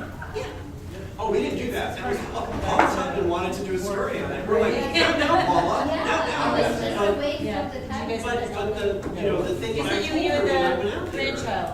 Yeah. She talked to me for a long time, and then the piece that she edited and used was not the piece I would use at all. All the things that I told her, that was like the least. What that news piece did was got that whole You thing face them on all. it. Yeah, you face Which- That it was gonna be sold for 327, and I got phone calls. No. And, right. but Well, that's one of the how things it that we're gonna is. do, but hold on before we go, because I wanted to tell you, one of the things that Six Rivers said is that, okay, last year we kind of let everything take its course. This year, there is a legislative review of the recommended grantees before they're announced. And so we want a letter writing campaign out to the legislators. Yeah, and so we said that, I figured out the timing of that, because if you do it too soon, it won't matter. Yeah. But we want to make sure that, and I've been, anybody who's written me, I'm saying, you need to write your representative, write your state senator. You can write them now and say, I'll remind you later, but this is gonna come up and we just would appreciate any support. You know, I mean, that's really, it's making sure that they're aware that we have this project and that it's an important project for Oakland County. And to note that Oakland County may need to pull some favors because we lose against a northern county. If you measure median income, Oakland County's gonna lose against any bit to the north. And if you look at most of the winners are in northern counties. But they But- already have the natural mainlands, we don't. Don't we get already- rational. I'm just very telling you dense what the area. criteria are. Now, they're looking at reviewing the criteria, but it won't impact this year, it'll impact next year. So, we know, like, I saw a presentation from Rochester Hills for a piece, and the cost per acre in terms of the support was 4 times what our cost was. Like, ours was a bargain compared to that, and they got it, and we didn't. And they had nothing on that land that was environmentally unique. But I thought you said like the road for down. That's what I'm telling you, is that it is possible to be in Oakland County and get a grant. So we are looking at their application. That's one of the things that Oakland County. Got it? Yeah, and now Rochester may have contributed more money, so it's probably a higher match. I mean, the But trust we people. evaluated lesser though, the value of the land, did we do less? Our cost per acre for what we were asking, yeah, it was like, I mean, Should we increase that? we were 69 acres for 3.5 million, right? And they were like 12 acres for 1.2. I mean, it was one of these things where I was like, so I was looking for, because I watched their application down in the row, and I went down and the kids showed the video and everything, and so, pretty. Yeah, yeah. So the trust fund paid them more per acre than us. Oh, look at this, she got lucky. So I know it's possible to win in Oakland County, is what I'm saying. So I know that Oakland County Parks is looking at their application, looking at Rochester Hills' application to say, what do you do differently than what we did? Because maybe we can learn from them as well. So we're basically sharpening the pencil and trying to figure out a way to. So is it an evaluation or is it not a percentage, not the money? The evaluation is higher. No, because the valuation is done. Oh, there. It's, we have 2 external evaluations, you can't change that. But when I looked at it, just because it was right on Rochester Road and it was in between 2 developed parcels and it was a green access back into the Clinton River Trail. Well, I mean, you already have access all over the place in there. And there wasn't any, when I looked at it, it was like, it's secondary growth trees and a couple of hills and No some. wetlands, No. no real habitat, nothing. No. And then they got it. And that's why I was like, ooh. Makes you wonder if somebody knew something. Well, that's what Chris Punch said. You can't, I can't. It's the world, right? Yeah, who do you know? Oh, look at that. Where is the property? Oh, I think it's like Rochester and, Avon? North Avon? It's right by Rochester College. But it's on the Rochester side, like it's in that square mile, and we provide an access point from Rochester into the Clinton River Trail. Because the Rochester College does such a nice job of integrating that trail, but so it's another, and I think it's gonna come down to how many, I don't see the Fed, And West Rochester Hills has, I think Ernst is, everyone going to suck in the first quarter. right, they have money for land acquisition. The city has voted in a millage that they use to buy land. So, yeah, So I think it'll be. so I thought that trust fund would say, just use your own money. I know, imagine that, it is possible. Right. For the sidewalks. Correct. Yeah, well, we have sidewalks. Yeah, not There's just very little, but Rochester Hills like, has sidewalks. macroeconomics. That's why we moved to Detroit. And one of the main reasons we moved out of Rochester to Detroit is one of the kids wanted sidewalks. So they ride their bikes and I just run over by a car. So I. Then when I got here, I realized, First, they can't be subdivision subdivided. Nobody It's forces like, them to had follow it, the kind of a household. May, but I don't think that really That's changes. the problem. I mean, that's already priced in the bid. Also, your parties, I think they're a little bit skis. I think they just want 25%. The ones that and we, the one thing like 3 years ago, that's a great design. I mean, those houses like this, but I can't imagine what's gonna go in But between it's already priced in. John R. and the entrance to Larson. I wonder how many houses are gonna step on that lot. So, I mean, that's just kind of. Who's building that one? I don't remember. It's like Bill Roberts. Is that right? No, that was Yeah, I think Roberts. it's like just- Robertson is doing the one. There's self cuts. Oh, the big one. I administer system. Access. Yeah, Rochester, Long Lake. That property. By the municipal building, by the DPW. So, That's That was originally gonna be, And there were Home Depot. significant ones. Yeah, there's a Home Depot, But I guess it was subtext. It's right by the, right, that's DPW there, that's on. Just be happy if the it's giant clear cut area on Long Lake and They delayed our Rochester. merit increase. That's They just cleared out. by You the, usually kick in January. by the McDonald's there. Russell's and Towers. Oh, They're building right now. They're putting this up.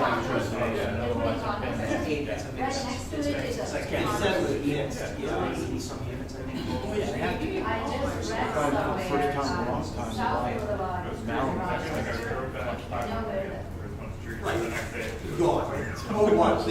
They cleared it in like 2 days. It was like crazy. But it was originally gonna be a big box store, and that required all zoning, and then they, a lot of people protested around it. So that's why it's been kind of sitting there. Ah, It was like semi-cleared, and then it's gonna go back. South Boulevard in Rochester. A lot of these smaller You know where that, Yeah, well, even. like March and Eastern, Stone Western, places, something. Yeah. 80s or whatever. Yeah, Because They you know, sold that, they it's some didn't level of have confusion, I should say. a different kind of gas station coming there. Apparently it's an actual place Oh, yeah. with gas on the side. Oh, is that a Wawa? Right, No, so. apparently they have them in Ohio, but. Yeah, no, I know what it is. It's not a Wawa, it's like, it's The a, MSU trustee. This would be great. no, not Buc-ee's, it's not a Buc-ee's, is it? Is that what? That's the Texas one that has 300 gas pumps, 300 scratch This one is ready. actually apparently a food place, by the way, with gas on the side. Yeah, I don't remember what it is, but I know he has it in mind. Well, I think when you can, you can get money in there. In Texas is where biggest tacos all the gas stations down there. Suddenly, I can't get It's, free money, you have to roll over money and it costs. Circle K, A lot. Quick Mart, The shore. A lot of money. Wawa, Well, yeah. Buc-ee's used to barbecue too. What you see is if we do go into a recession, which is. Oh, yeah, Brother, there is. when they were going down. 65. I know it was there. I didn't know, I was doing work, I was doing work for We're 7-Eleven, just gonna see.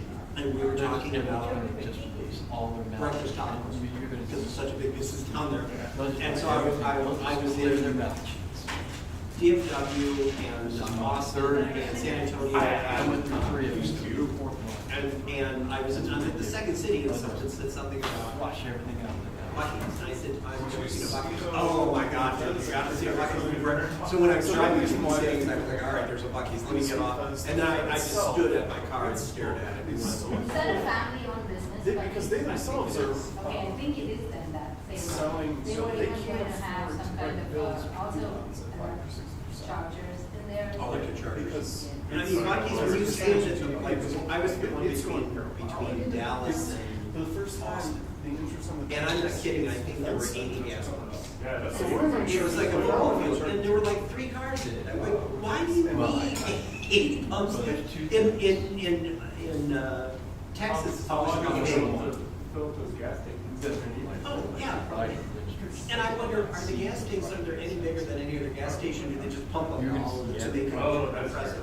Pull all their reserves out. That's funny, because I never, when I went to And you're. Kentucky, my friend from Tennessee, she was like, well, I just stopped at Buc-ee's, like, everybody knows what Buc-ee's is. I was like, It's all okay, I said, just yeah. assumed she was like, 7-Eleven or whatever. But these that's what she said, that there's something on 75, so do you know what state it's in? I mean, she was driving from Memphis, Tennessee to Lexington. Oh, okay, all right. We've got to wait. Ron Paul. No, we had in April, we're gonna wait on the Florida person to back, so if there's one at 75, I'm gonna drive it this time, so I'll show back my car. It's not or only a fraction. It has. Okay. It's there. Book. It's. Chapter 2. Yeah, so there was an interest in reading chapter 2. That was the only other chapter that was mentioned as having an interest in. So I thought just a couple of good questions in particular about this chapter. Just to start the conversation, something that surprised you about what you read. It wasn't a very long chapter at all. Maybe something that surprised you.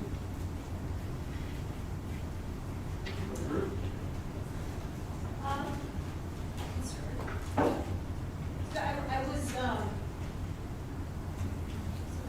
reading about, beyond testing, and assessment. I was surprised that there was such a focus on, and I would tend to agree with this, that, schools should be placed, public schools should be placed for building democracy. And, in my mind, that's the way that I look at it, where we should be strengthening ourselves in the district is the way that you do that is by teaching kids to think critically, to understand, to explore, to connect with one another. So that I think about.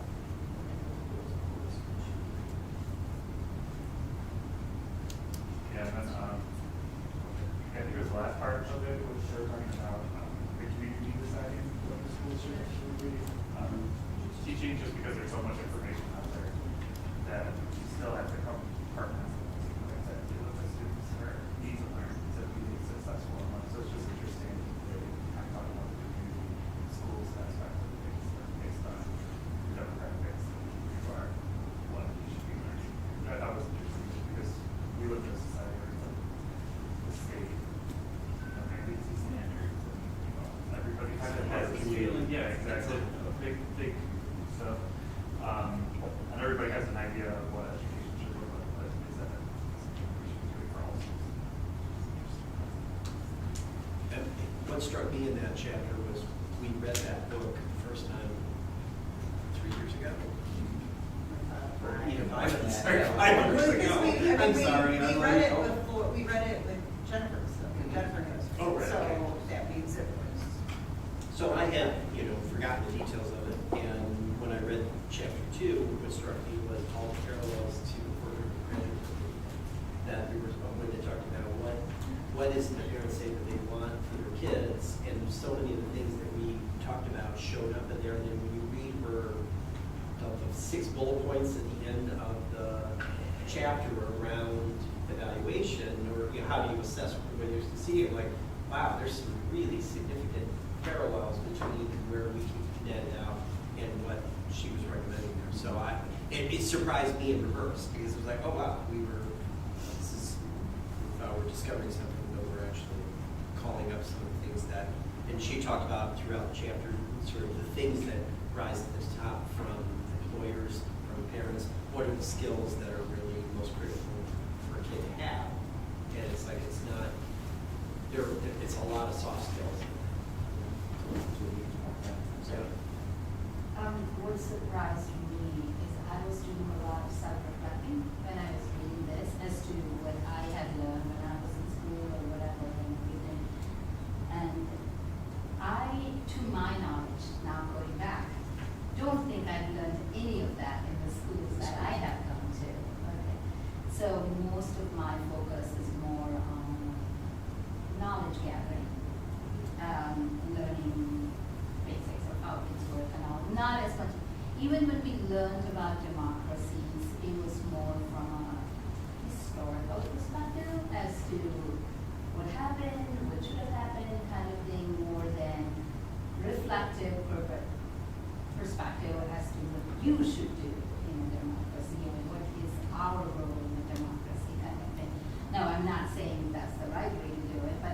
struck me that I did not learn any of these that she was talking about. And when I went through it, what struck me was, when I was thinking, okay, what are the highlights in my education? What are the things I really held on to and appreciated? It was like, oh, it's the things, there's the classes where we had teachers that did this stuff. And it was like, yeah, I had a lot of classes that were pure knowledge acquisition as well, right? But it was like whenever that teacher could tie that knowledge acquisition into this critical thinking and application, those are the memories that I have personally that stood out. Well, then, the movie Most Likely to Succeed, after I heard about it at the conference in November, I watched it at home. And it goes to that point of, you can't learn, like, knowledge is vast, and you can't learn every piece of information. And so in that high school, it's more of doing one really in-depth project. And even when I think of most of the things that I learned in elementary, most of high school, I don't remember most of it.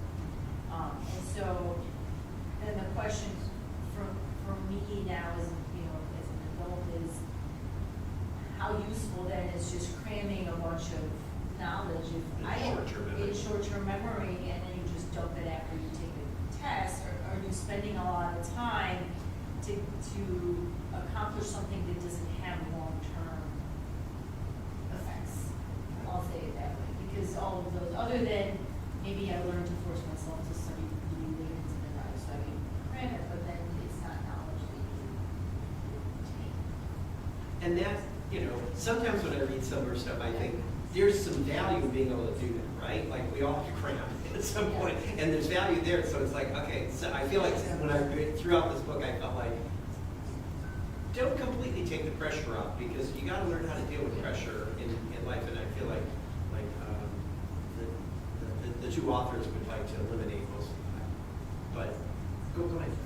No, finish. No, but I think so. But it's the same thing. You go, how much is that value versus have I learned how to investigate and learn something? So even if I don't remember it from 5 years ago, I know how to get that information again if I need it. But you bring up a good point.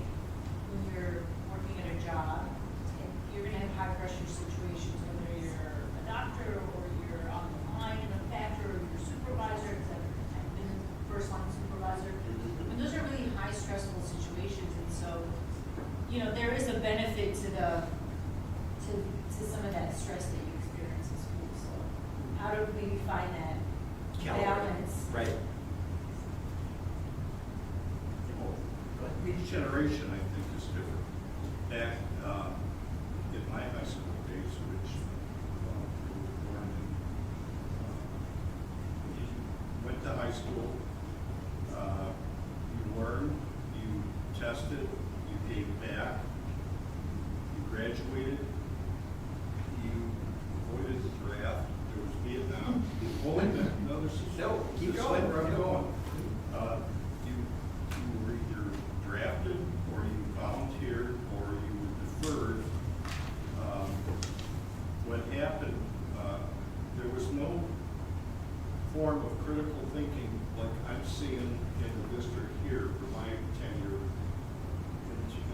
This was a whole different concept now to learn critical thinking and so forth. The tasks back then are different. The tasks in 2024 involve learning about the world, or we learned about what got us through to the next event, whether you wanted to buy an Oldsmobile, or whether you were going to go to a school or a trade school, stay out of the Army, get married, do something. There's different tasks that I was involved with, that my friends were involved with, that have no bearing on what we're learning here in democracy and events that Chapter 2 tell us about. A lot of it was economic. Back then, cost of, I think the minimum wage was like $3.50 an hour or something like that. You were learning how to fix a car, learning to work at Chatham, or small tasks. These are big global issues that we're looking at now in terms of whether it's putting, if I look at all of the folks that are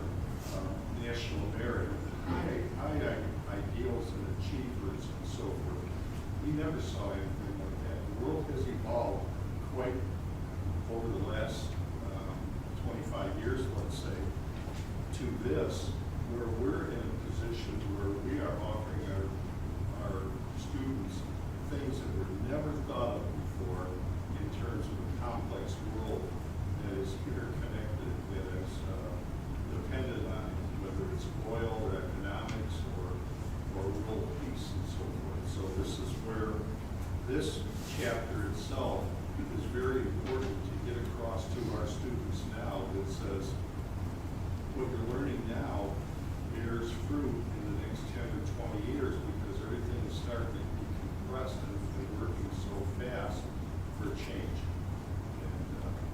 And that's where I'm at. That's interesting because it's like, you're right, if I go back to in my school days, like a water pollution was really big, trying to solve some of the water pollution issues in the state.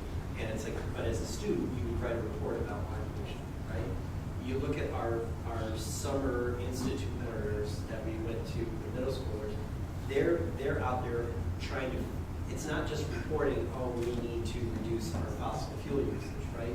They're empowered to figure out solutions. Like they feel empowered to say, I'm part of this, I can actually do it. It is a very, I didn't think about that, but it's a very different way of exploring that. Like if you were to put me in that situation at their age, I would have been there trying to develop a water filter or trying to figure ways of identifying PCBs in our water, things like that, where instead it was more, this is what PCBs are, this is what they do. Encyclopedia. Yeah, you get an encyclopedia, you grab it, and then you footnote it and you go through, but you're not part of that, so you don't see yourself as a potential solution.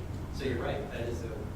But that's even a change from when I was in high school to the younger generation. So my generation as a whole, we were even through school taught a lot to volunteer, but not to take the next step of making a difference. Like we would raise money for things, but we were not empowered or taught to say, but you can actually then take this next step. You can and figure act out how on to it. solve the Yeah. problem, right? Yeah, no, we were not. We were taught to be good community members and to volunteer, but not to make change.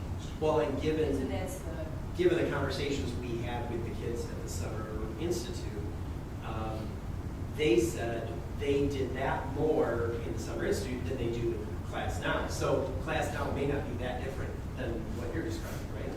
And that's where, so the challenge is how do we integrate that kind of learning? And when we talk to the kids about, did you like this? I had so many kids say, I wish this is how we taught, this is how we learned science during the school year, right? And it's like, when you hear them say that, it's like, we can do this. These teachers that were here are the same teachers, that are there during the school year. We just have to figure out how do we take the spirit of this institute and integrate it tighter and tighter into our actual curriculum. So I don't think we're as far, we're not as advanced as we think we are. The kids are even now telling us, hey, this thing I'm doing right now, it's not normal. This isn't how I normally learn. Well, the other question I was going to raise was, the second question was something that you'd like to remember next time you talk to one of your legislators. So next time you have a chance to have a conversation with one of our legislators, what is something from either chapters 1 or 2 thus far that you've read that you would want to remember to say or reinforce? I think the thing that really struck me reading it this time is the nuance of the tension between historically, like you read these founding documents that say education is for democracy, it's for critical thinking, but the tension of the need because of funding for efficiency and systemness, and that there's an equity to systemness, so that people, even as we're talking about playgrounds, right? Like we want people to have their own input, and yet we also have these things that we want to make sure every school has. And I think as we see legislators trying to dictate more and more standards, I think the thing that I want to make sure that we're advocating for is that we allow the local schools to experience nuance, to have room to be able to say, this is what, yes, we want kids to know how to add and subtract and multiply and all that. fun stuff, writing a good sentence. But the execution of those things, I think there needs to be, that democracy only works when there's room for tongues.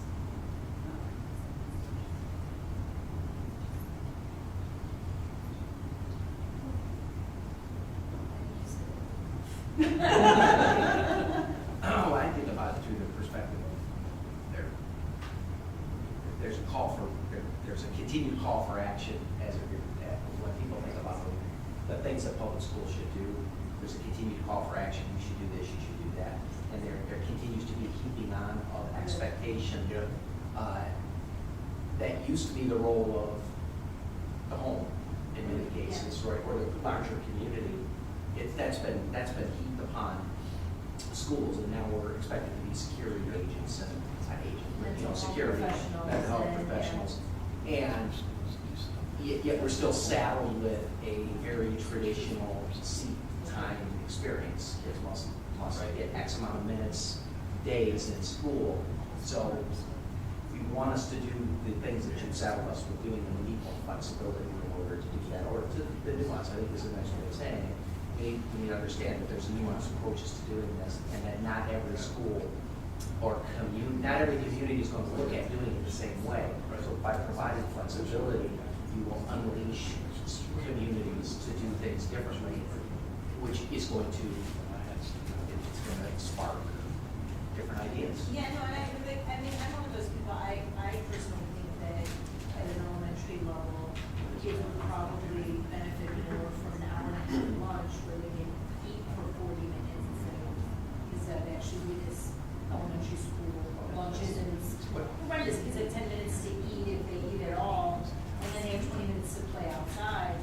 And I think, especially for younger kids, if we do have that flexibility, they're going to learn better, they're going to behave, it's just all sorts of things.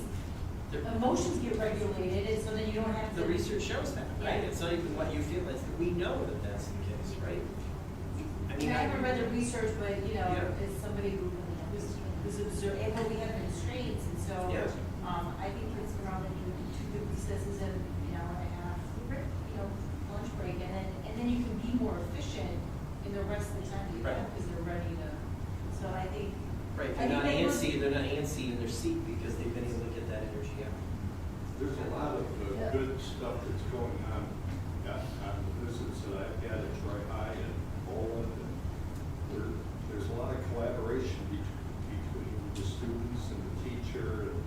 And it's more like not a seminar, but they're talking. No, it is more like a Yeah, seminar. it is, but Yeah. they're talking and they're working together like I would be at some of the jobs that I've had. Yeah, they're working through an They're issue. working through it as opposed to the 60s model where you sat in a row and did that and kept quiet, asked to go to your girlfriend and hoped that you got some rise out of it. But no, I mean, you had a teacher that gave and then you were expected to put it to the test and be done with it. But there's more collaboration in the science classes that I were at. We marched around as one of those rooms there, and I was just amazed at the work that they did. And well, this was the lesson, but we're going this way, and then we're going to go this way. And then in the math class that I was at, it's quiet like this. But they're all together. You can hardly hear them talking. They're working their problems and so forth together and collaborate. That was not the concept. I think there's a lot of togetherness in terms of thinking as a group and coming up with a good resolution that brings the rest of the group up. On the other side of the coin, you asked about what was different. I don't remember in my early years here, or even in high school, where we had that much input into what a senator or what a representative or what a county rep wanted out of the school system or out of you. It was all, this is what we're going to do, and there was no input. I don't remember my folks ever writing a letter or calling them up, or It was all over. it was done. The funding may have come there, but there was nothing, no input, and if the input was there back then, dial back the clock, things may be a little bit different now, but it was, I say, and you follow, it would seem there was no input from the community in terms of what the schools should look like, or what the course of, the courses should be, or what the focus is and where we're going with this stuff. This was 9th grade, 10th grade, 11th grade, boom, and you were out at 12th grade, and then in the meantime, for the 3 to 4 years you were there, what did you learn? And where can you transfer this knowledge in terms of what you want to do? And it didn't prepare you like we see today, whether it's Athens, Troy High, the International Academy, or even going so far as my 7th grader neighbor that has a clear vision as to what he wants to do, how he wants to do it, what he shows that he's doing in the evenings or study time. There's a lot of good stuff going on now that we need. We're providing that opportunity to even advance further, because if we were going from 30, I remember 30 was a big number for national merits. Now we're up to 60. Who knows? We're going to get about 70 or 90 by the time a couple of years show up, because of the motivation, teachers, the collaboration, and what we're offering. And that's what's going to be good when it's stated here as to where we're headed. Now, while we want local control, and we're talking about local most of the time, but the world is not. The world is pretty global. Even I came from the other end of the country, and I'm here, and this is just me moving, but there are people who we work with who are all over the world. I mean, on any given day, I work with people in Greece, I work with people in India, I work with people in China and Japan, in one day, right? Which means we all need to understand some common things, common standards. So as much as we want local control, there needs to be some, the world is global, so we need to have some kind of global understanding of what a high school kid learns, or what, So the question is, does the state legislature of Michigan No. have a better idea of that than we do? definitely not. Because Right, they, I mean, you can still have local control, but as the local entity, Agreed. we can say it's important that our kids can compete on an international basis, right? Or have this set of common skills that are going to put them in a good position Right. globally, right? if you have a good local control body, right, that is Right. thinking globally, right? It's the same thing. The body that controls any entity, they have to be thinking globally. So- Is it so let here me or ask you. state legislature, wherever? Yeah. If they are thinking globally, then that's when we succeed, Right, right? so I agree with you, so I'll throw another challenge back to you on this, okay? So what happens if, at a local level, we know that that's important, and we see what we need to do to get there, but at a state level, we're being dictated that we have to do X, Y, and Z in this Yes. order? It That's doesn't work. That's I when the agree. straitjacket comes in, right, where you get, I agree. this But, kind but the opposite can happen too. If the Right. local people are thinking so locally Right. and don't think globally. But if the we can opposite demonstrate that our kids are doing well, right, should we not have an ability to stretch our wings a little bit here? I mean, So that, the nuance. I mean, That's where we go to it's the- the nuance, right, it plays on How that. do you ask the state legislature for that nuance space Right. to say, Right. I mean, and that's, you know, one of the things in our next exercise, somebody wrote in, I know one of the things is understanding flexibility of the merit curriculum, right? And that was when I watched that person presenting at the conference, I was like, she's telling us, you can get here any way you want. We are not going to tell you that, you know, this is how you have to do it. And it's like, okay, because when you say merit curriculum, I picture straitjacket, right? And so if she's at the state level saying it's not a straitjacket, think about this and think about how you want to do this, then when I see, there's so many examples in this book of non-traditional approaches that we know are churning out great kids with great outcomes. It's like, then we need to be brave, right? And say, okay, what are the things we know we want to do? And if we want to break up our columns when we think about our subject material, right? How do we then create a more integrated curriculum and do that and still meet the merit curriculum, right? And if we can do that, then follow the research and follow the results and do it, you know? So it's like giving ourselves permission sometimes. It's like, we've got some pretty good wins in this district. Let's see if we can flap them a little harder and maybe turn around and then show the state we're not doing this the way everybody else is doing, you know, and yet look at our outcomes. And the state doesn't dictate us how to teach, they just tell us what we Right. need to teach. Right. Okay, which is a minimum bar. But it was like even when she kept saying credits doesn't equal time.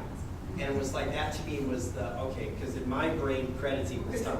It always used to. Yeah. Like, you know. And when she gave the example where one course that could give you could, if you chose as a district, you could give somebody, 4 credits for that one half semester course, and it's like, and therefore saying to the state, we got you, we covered all of it. Now let's take this student. We're going to give you a whole semester of something really exciting and fun because we took care of the minimum requirements from the state. Exactly. You know? Who told us But- high school education, K-12 education needs to be 12 years, Right.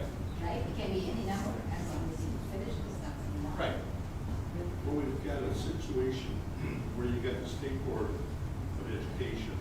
Now, our governor has proposed a MyLeap, is that what it's called, where there was one area. That'll all be in the courts.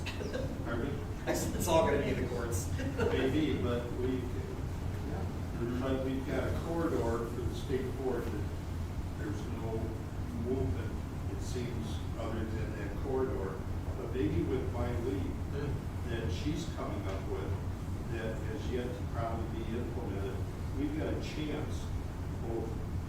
Maybe it's an opportunity. We have an opportunity to show it can be done outside of the rigid corridor that the state board has given us. Okay, those are the guidelines, but this is the creativity part that says, now we're going to show you what we can do in the 21st century. That's a good point. MyLeap evolves into providing grants, for instance, for non-traditional approaches. That might be an opportunity for us to chase.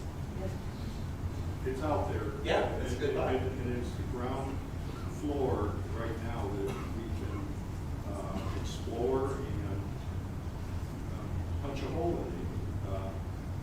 The state board gives us that rigid, but this is now giving us the creativity to show that Michigan is going to be, instead of the 40s for academic achievement, we're going to rise up 10, 20, 30 points. It may not go to the top of the list right away, but in our generation and our children's generation, they're going to show that this was an innovative program that can take us to a higher level. That's not going to happen unless we really challenge our secondary. That's right. And we are doing it in small steps. Yeah. I feel, from what I've seen, but it does take time.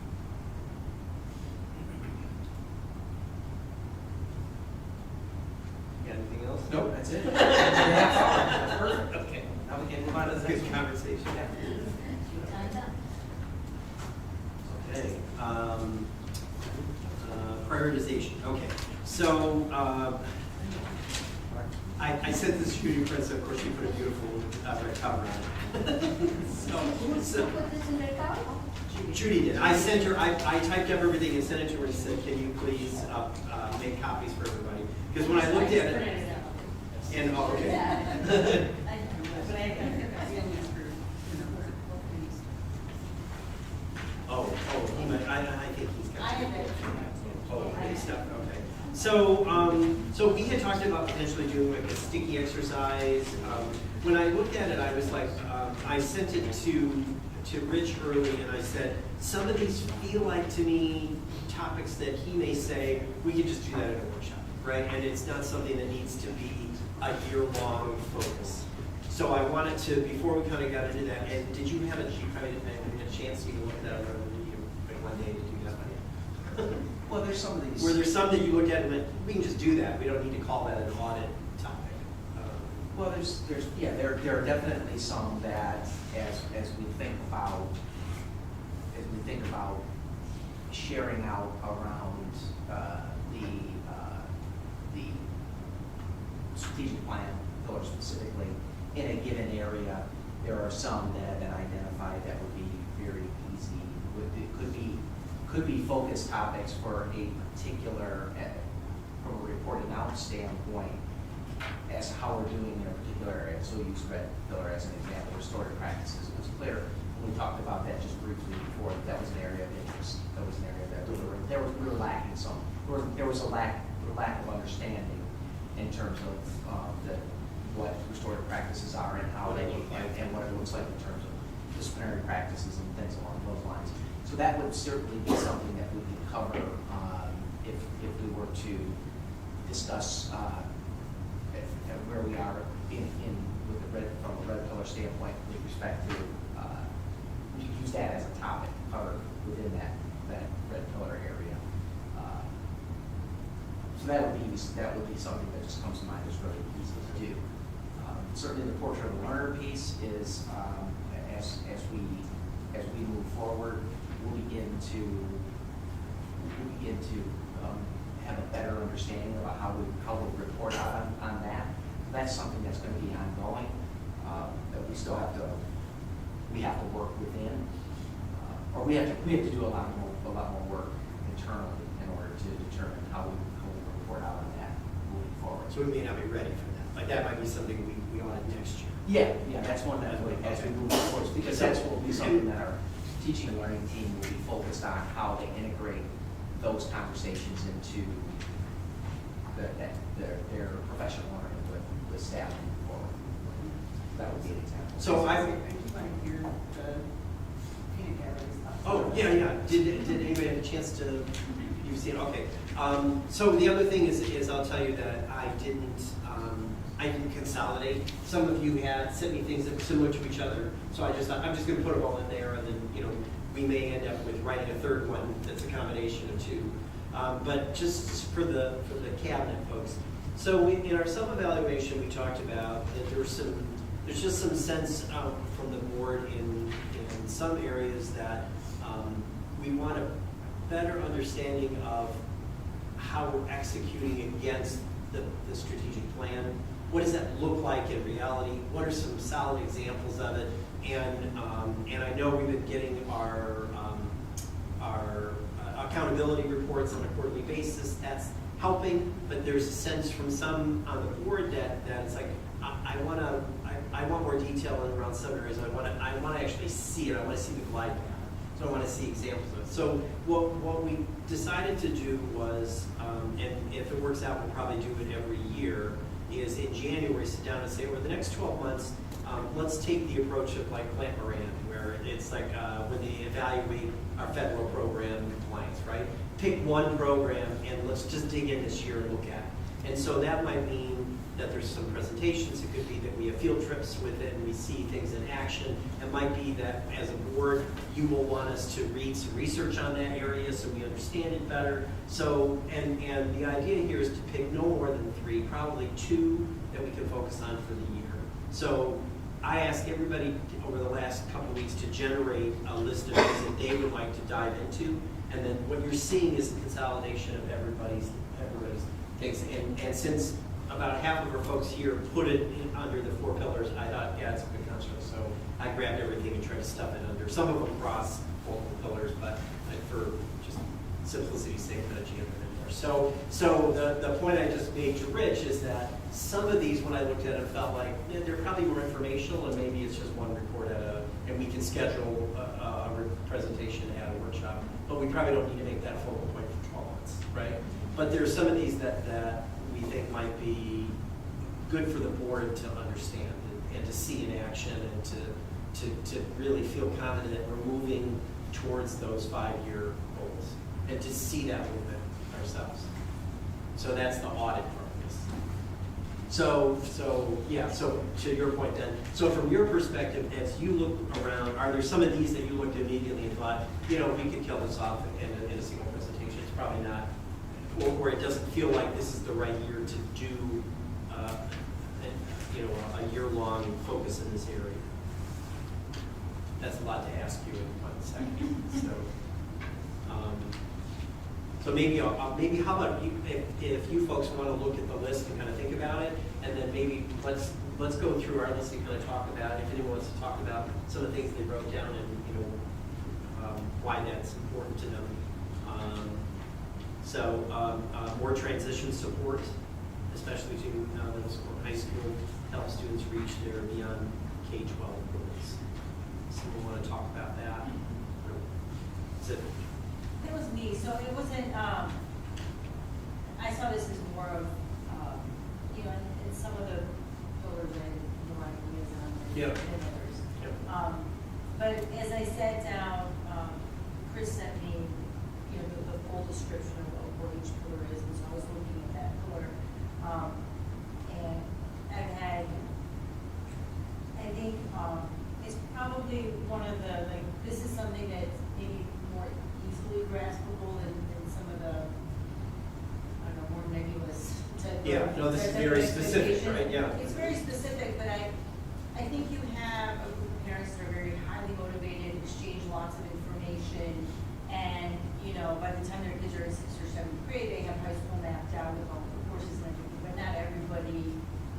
not everybody has that understanding. So I think that there are lots of kids that are, so this kind of goes to equity too, there's lots of kids that are very capable, but if they don't have somebody who can gather so much information, who can plan so far ahead, and some of the, so I think there's probably, maybe we'll do this, there's probably some work between elementary, middle school that can be done between middle school and high school. Even I, as a parent, don't understand, and I know I brought this up before, because other parents have asked me, how the GPAs work, right? It's a mystery, and it's very different now than it was when I was in high school in the same district. And so I think there might be some areas where we assume parents and kids understand and know, and there might be things then that might prevent somebody from, but it goes to then understanding where those pinch points are. What do I, Where are the this gaps? is where I want Yeah. to be and succeed and have an idea. I don't know how to get there, but I may not know how to fully transition from middle school to high school. And So, that's what so that this is kind of, to me, this is like, what do we do today? And then there's a question, are there gaps, right? Yeah. Where are the gaps, and what are the things that are more spontaneous, that should be more systematic? Yeah. And to me, this is like low-hanging fruit type of stuff where you can have a really big impact without, you're not building up curriculum. You're finding out what is it that people are really confused about between the transitions, and are there schools that are providing it, are there counselors that are providing it, others that are not, and what we can, so it's. Well, it's funny, because I had put under, and when I sent it to Yes. Carl, I said, I put red/goals pillar, because our counseling departments, like how are we building Yeah. capacity in our counseling departments to do that? And like, as I'm sitting with my daughter filling out college applications, like everywhere she's applied wants to know both her weighted GPA and her unweighted GPA. Like, so like, how GPA works, like all these places want both numbers, they want to know, like, did you compensate by And that's just an example, but I think No, there's it's- like low-hanging fruit type of things where we could build in some. Well, and that's, and I have said, and like, how are counselors advising students so that they know, what good places are to get, like, it's not that like, oh, U of M is the best school, but is U of M the best school for what I actually want to go into, or if I want to go into this thing, U of M is kind of crappy for that. I know it's sacrilegious to say, but like, you actually want to go to this other school if you want to do that other thing. Do we have counselors who really understand those kinds of nuances? Do we have counselors where it's like your kids, we've got the Creative Guild, which is, Thomas has got that blowing up. So do we have counselors who are prepared to really help coach students who want to pursue that kind of work. Because it's a different path than I want to be an engineer or a lawyer. And I think that I put it with red pillar for the kids' sake, you put it with green pillar for, the whole picture. But I also think gold pillar, like I think we need to invest in our counselors and make sure that we're really building capacity. If our gold pillars build capacity of our people, like I think our counselors, we need to really pour intentionally into the counselors so that they can do this work well. So it sounds like to me that if we talk about an audit function, the counseling is probably closer to an audit function, whereas the first one we just talked about, the transition support. It's one more presentation. Or it's a request for, do we need to do a little research, with parents to find out where are we doing a good job? This feels to be almost a request to say, can we just check and make sure that our stakeholders are happy with what we're doing? And, do we think that students feel like it's working? Are there gaps? Are there things where people are confused? Where have parents stumbled recently trying to figure things out? Well, I think even starting with the, however many page course catalog, like it's a lot, and, at the high school level. So I think, and I think that could be a workshop presentation, that could also be, and I'm sure would involve surveys and things like that, but But I think this is, to me, this They are, low yeah. hanging fruit type of things that can be more easily implemented, but could have an impact. Because I'm always very surprised when I talk to, I have friends who they know every teacher by name, how they teach, how they grade, it's to a level where it's almost a, part-time job. But this Creating this thing for your child to be the most successful, and then a lot of people either don't have the know-how, the energy, or the space for that. They are a bigger question, do they need to know, or should the kid be? I think that's a bigger question. Well, I I know guess- us parents, we want to be helicopter parents, but is that the right thing for us?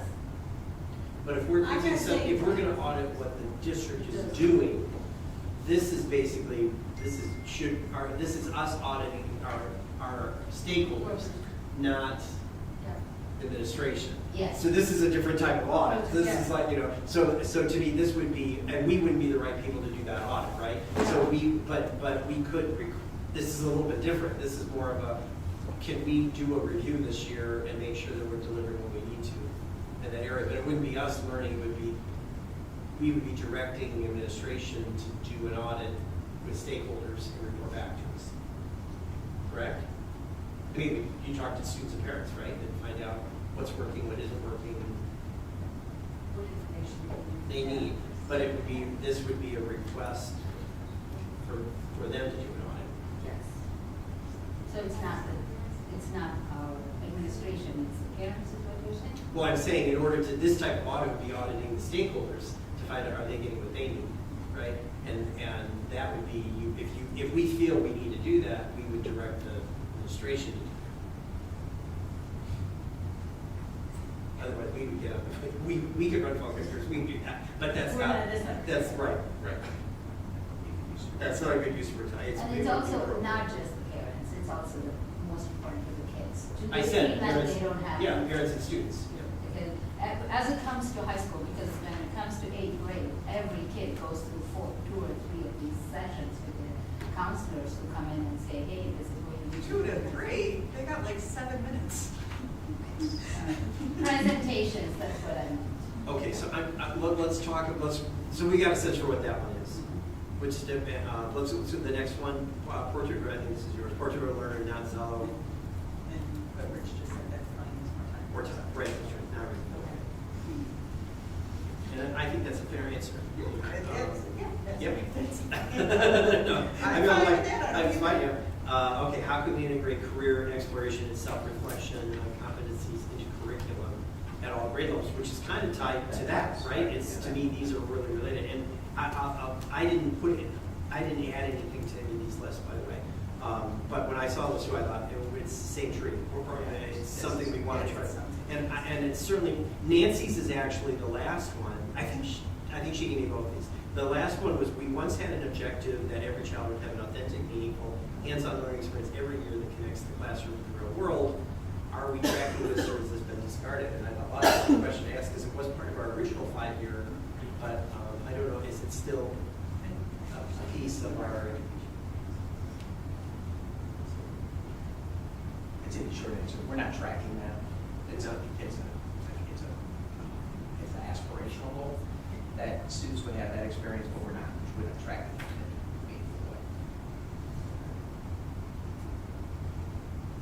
But the goal is still there. The meaningful hands-on learning experience every year that connects the classroom to the real world. Yeah, I think Or is so. it not? Yeah. No, that ties directly more to the deep learning. So this Because is, it's the deep learning that creates the meaningful experience. so that Learning could be. experience connects to that. These are the experiences that provide the deep learning. So that could be an interesting Same. audit area, right? Because then it would be, how are we conveying that to our instructors? Right. How are we ensuring that it's happening? And then could we see examples of that throughout the year at different grade levels, right? To see that integration when it's actually happening. So this one to me felt when when you, That one. even if you're not tracking it, the idea, I think we all would like to see meaningful hands-on learning experience every year that connects. And that would connect to the field trips, and that would be. Right. something- Right, that's what I'm thinking, that this is something that would take us a year to really understand. And that might be a possibility. Okay, red pillar.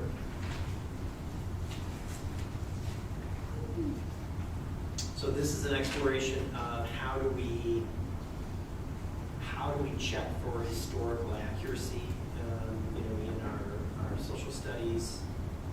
It's really social studies, right? Or is it training for I like this, they have training staff for difficult subjects and topics. So it's essentially, So that's kind of, that also goes to building capacity, I think. Yeah. It goes with the last one, building capacity, which is not mine. but this one has the same potential, whereas it Yeah. could be, it could be, show me what you're doing to build capacity in that regard. What do our teachers see?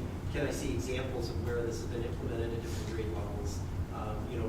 What areas are we trying to, have we worked actively to avoid, or mistakes we're working actively to avoid? So to me, this is one that would lend itself to a pretty strong audit topic as a possibility. I just thought, let's see if we can get ourselves down to the ones that we think will work really well as an audit versus the start next to that one. Again, I think there's like this one ties to couple Yeah. learning and then the social equity goal. And again, maybe that's, as we think about potential audit categories, like what are things that actually carry through multiple pillars? Yeah. So that we want to be mindful of how we're doing this, not just in one silo, but. So, yeah, like I would call this sort of systemness of equity, right? So, and then you're right, the next two really tie together, they're hand in hand. But that is an area that you could talk about training, you could talk about. Yeah, because it's like we've got Chantel doing stuff, how are people integrating with Chantel does, how are we? And this one would lend itself to word learning too. So there would probably, Chantel would probably school us, send us some reading adventures to think about how you do that on a system-wide basis. And that's one where we could see examples. I like the idea that whoever wrote is the Student Equity Council involved, what are their initiatives? So that's sort of understanding how are students involved, how are our staff involved, and where does that fit across the whole system? So I think that could be a really interesting, challenging exploration. Are we thinking of this as one-time audits, or are we thinking of these as continuous that happen every year? This would be what we would map out. I would throw it back to them to say, we want to audit this for the next 12 months. What would you recommend for that? So my thought is there's probably gonna be a couple of field trips, there's gonna be some education, there's gonna be some presentations, at maybe at different levels, but I would let them say, here's the best way. But if bring this to life for us, so that we see what it looks like day to day in the classrooms. And that's not my call. If you guys aren't seeing it that way, we refine it. But that's what, when we were talking, that's what I thought we were kind of getting at. So, counseling we talked about. I think that's another one that. The thing about the counseling one is that I think we have challenges there, right? And so it's probably good. That would be interesting to spend some time looking at where are our gaps. What do we need to do better? What are we doing well? Is there anybody doing better than what we're doing in that area? What are they doing than we are? So I think that's another one that would lend itself to it.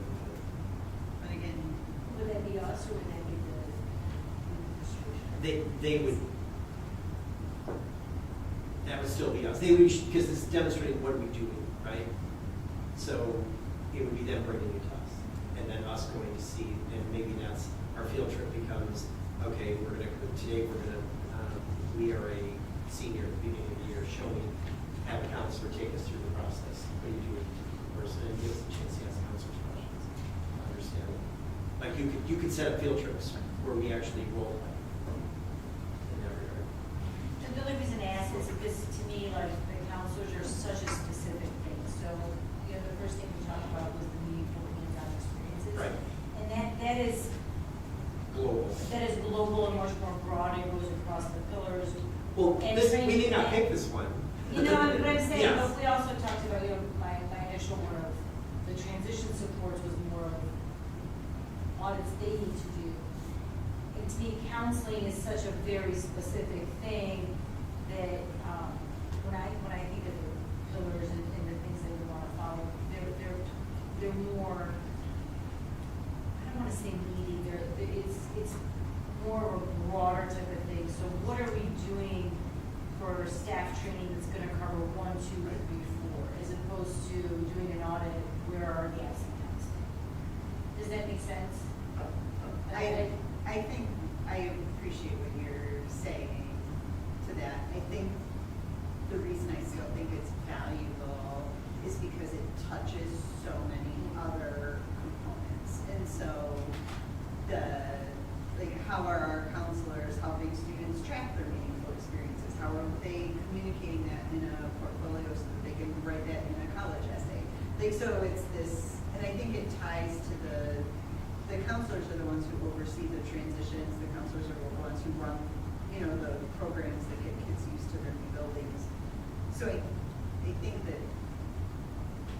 their fingers are more ingrained than just scheduling. Like, I think that a lot of times we're just like, oh, they just do scheduling. But I actually, you know, even the bottom one on the red pillar page about mental health support, like our counselors are doing that too. And I feel like our counselors, are stretched beyond their capacity. And so for me, wanting to audit that section is because I feel like we really need to build the capacity of the counselors.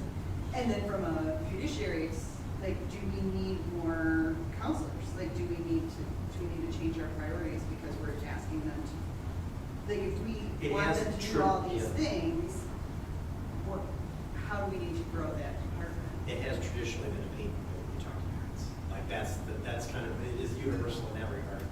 That I'm always saying, yeah, well, we're doing better, we've reduced the ratio, you know, but it's that 7-minute comment, right? But that's something that, no matter what parent I talk to, at a high school level, there's always concern about counselors. Typically that they're not accessible, or there's not. But that's where an audit would be interesting to be able to see where does the administration recognize that we are not going where we need to. Are you thinking of audit from the perspective of counselors and administration, or also from students and parents?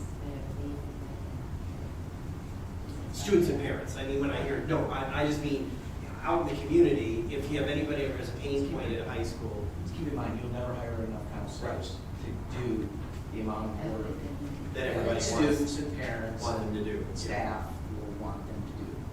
You just, well, we're down to 275 now. Yeah. We're under 300. Under 300. We had one point, we're well over 400. Yeah. So you just so you know. When I you'll never came on, I hire think we were about that- 500. That would take a division. Yeah, oh, yeah. Supporting them in their work certainly is something we would want to aspire to continue to work towards. Those are certainly things we can look at. Do APs do some of the tasks that counselors do, or are they separate? Their tasks are separate. The assistant principals establish the schedule. Schedule. Counselors work with students to adjust the schedules within the master schedule itself. I mean, it's certainly an area we can take a look at. Okay, the last two, the restorative practices, that, when I read that, I thought that could be a good workshop. Yeah. But it feels very informative and maybe we can get conversation, but I don't know if you need a full year. I'm not sure it's really deep dive, but I think it's certainly a valuable workshop topic.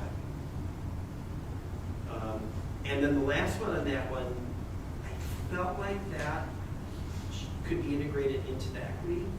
Like it felt similar to me to the two up there, Yeah. that it, could be part of that. Does someone feel like it's really different, or is that, because to me mental health would be part of that equity piece.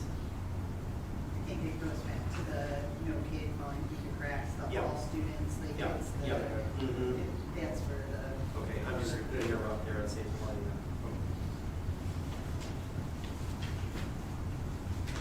Okay, learning.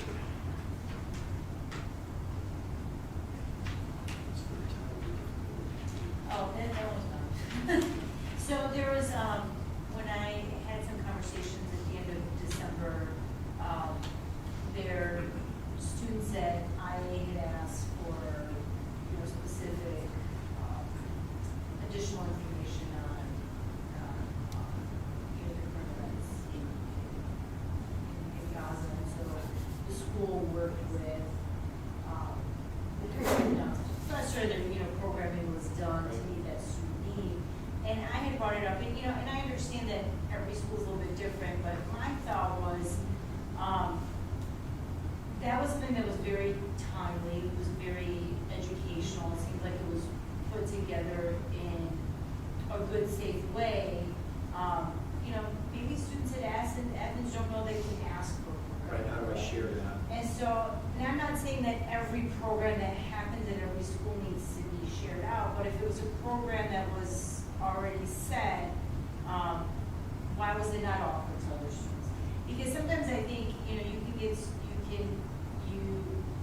maybe a school like IA, the students are very motivated, they feel like they have that much autonomy and they can ask for all of those things, and students at other schools may not feel like they can even ask for that. So, how are we,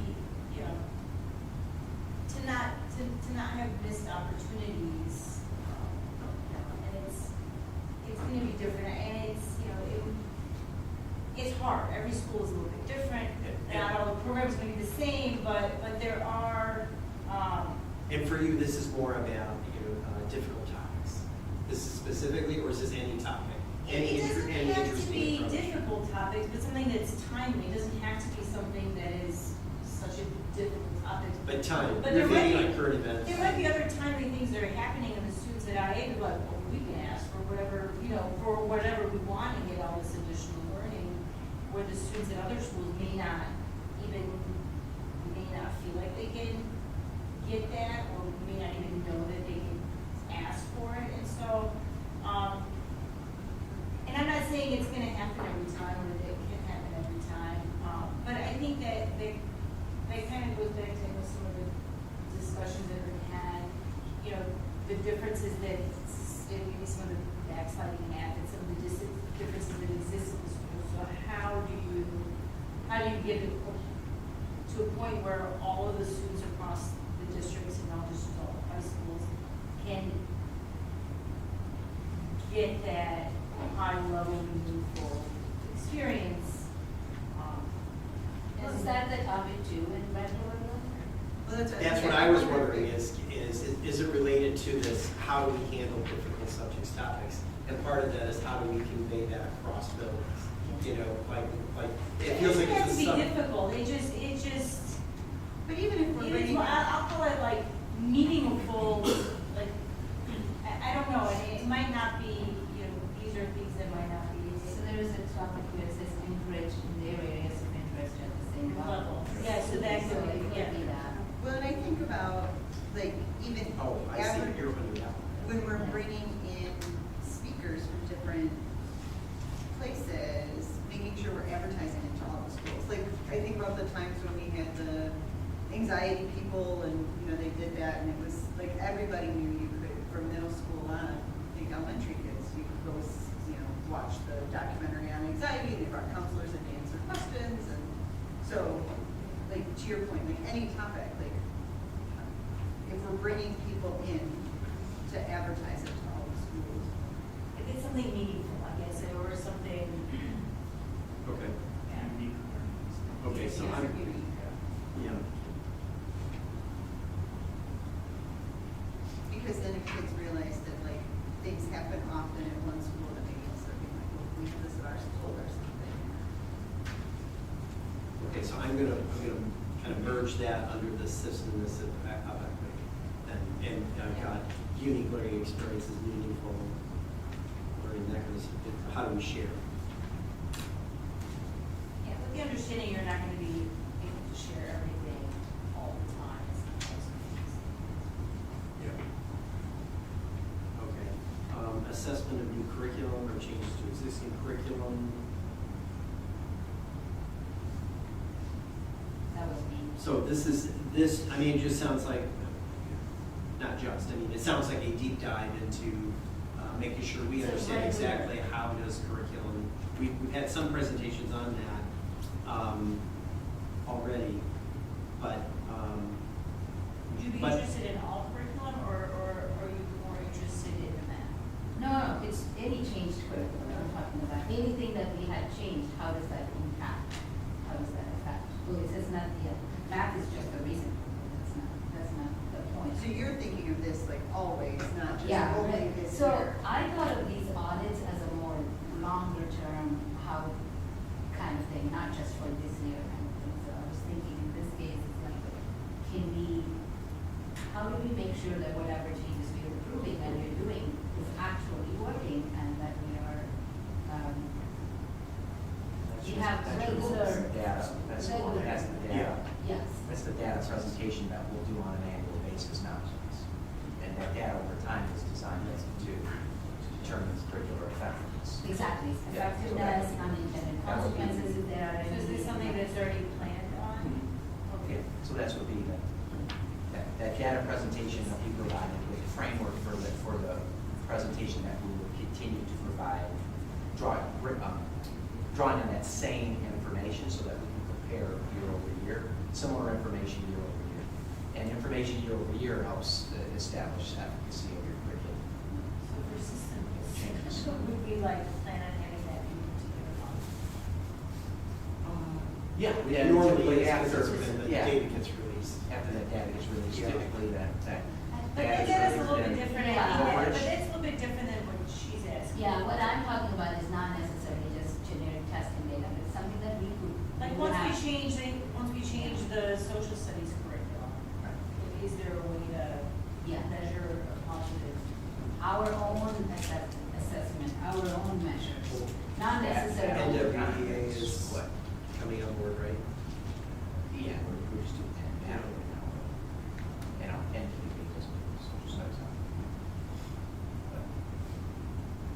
Yeah, I'm not talking about the steps and these things. It's whatever it is that we can come up that is measurable for ourselves that would have a show an effect that would really improve. So the setup. that presentation does include, you know, if you think about like some of the stuff around, sorry, got up at 4:30 this morning and getting a little tired. If we look at keep going, somebody else, I'll come back to me. Like, in TCCH, one of the things that we showed, I remember what I was gonna say, we showed, the impact on four-year graduation rates, dropout rate, and that was part of that data presentation. So I think that data, I like your comments, are there any unintended consequences? Are there certain groups of students adversely impacted? If you think about how Christine talked about when we looked at our, some of our English scores at 11th grade, and we saw that dip, there was an unintended consequence, right? And then she talked about how we're making adjustments downstream to try to correct for that unintended consequence. So I think that presentation is still a good forum to do that, but I hear what you're saying, which is you're inviting the administration to say, it's okay to go, show us all different types of data that you use. Give us that insight into all the pieces that you're putting together to decide whether we're on the right track or whether we can make adjustments. Exactly. We understand the standardized tests are not all encompassing, they are not sometimes a good measure of what we are doing, and it may not show, but you have better understanding of it, whatever it is, the metrics are. So if that's the case, I would say that's probably not an audit area for us, but to recognize that for this year, for the 2024 presentation, that we can expand that to some more internal measures that we're looking at. Right, because that's already baked into our schedule, but when we do that in the fall, to say, okay, are there other measures that are not standardized that give us some confidence for doing well, or that we think we need to make some changes? Your team is really good about looking at the data and saying, since I've been on board anyway, when you say, we saw this, we saw that, we saw this, and it's making us think we need to tweak the way this is going. And I think you've been good at that, but I think that maybe that's a good place to put it, so we kind of see it in one place. So we see not just the standardized, but we see some of the other insightful decision-making that's taking place. Does that seem like a good? That is what I had in mind. Okay, special ed, I know this came from you. Yeah. Now, this is one where this could be we have, I don't remember his name, right, the book, and I don't remember his name, help me. Nate Levinson, right, and we're gonna have a presentation in, is that February or March, where we're gonna kind of see when Nate Levinson came in and assessed everything. Yeah. And then we want to look at what our recommendations were, key findings, next steps. That's already baked into our workshop schedule. I think that's kind of what I meant by sort of like a workshop would probably be better for that. It's more like, okay, like what professional development's happening, what are teachers learning, the cool insights that they're growing on, so that we can really better that, so that we can display that to the community later on. I think from a field trip perspective, MTSS, some of us have been on board longer, we've seen that in action, and those were really good field trips when you see that. And so I think that could be something where from an opportunity perspective, even if it's not an audit point, if we think about, the classroom visits that we do, to see MTSS in practice is always cool. Matt, I've seen one in math, I haven't seen an ELA, but. I've seen a couple in ELA, and it's like you begin to understand, it becomes so much clearer when you see it in action. Okay, it can work, it is possible, so. Culture, responsive, deep learning, teachers integrating, inclusive.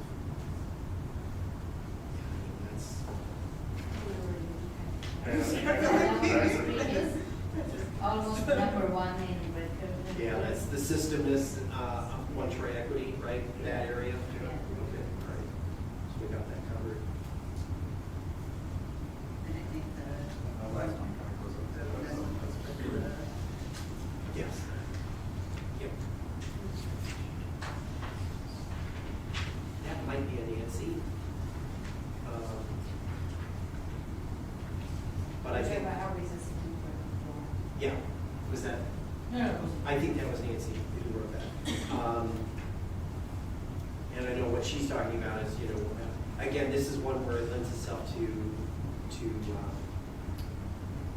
visits, right? the field trips, for us to see it in action, to see these, and I think we're getting regular invitations on that. That'll. But what I think is, how do we show the families? How do we show the public? Yeah, what we should. That ties into cultural learning. Yeah. When that's built out and Okay. So we showcases. have learning. some kind of portfolio. Showcases of learning and are designed to demonstrate beyond just the classroom learning. So we're. I think some of those happen in elementary school, like, I don't know if all the schools do, but sure does where all the kids, Wax the wax museum, yeah, where all the Sure. kids was, so I think some of that does happen with parents, I just don't know. I guess my middle school is now in 30 middle school, it hasn't happened at the middle school level that I've seen it as a parent, so I have a feeling a lot more that happens at the elementary level, like in second grade, they do the restaurant where they invite the community. Right. So I think a lot of this happens at the elementary level. Yeah, Larson's little Shark Tank, so it's like at the school level with the innovation class, but you're right. I think at the don't elementary know if level, there's it another- happens quite a bit. Yeah, So- well, so I wrote portrait component not ready, so essentially we know that, like, we're not ready to demand an audit on that because the administration is thinking of building that out this year. That- They're building out the portrait work this year. Oh, yeah. So that this might be one for 2025. Did you have something?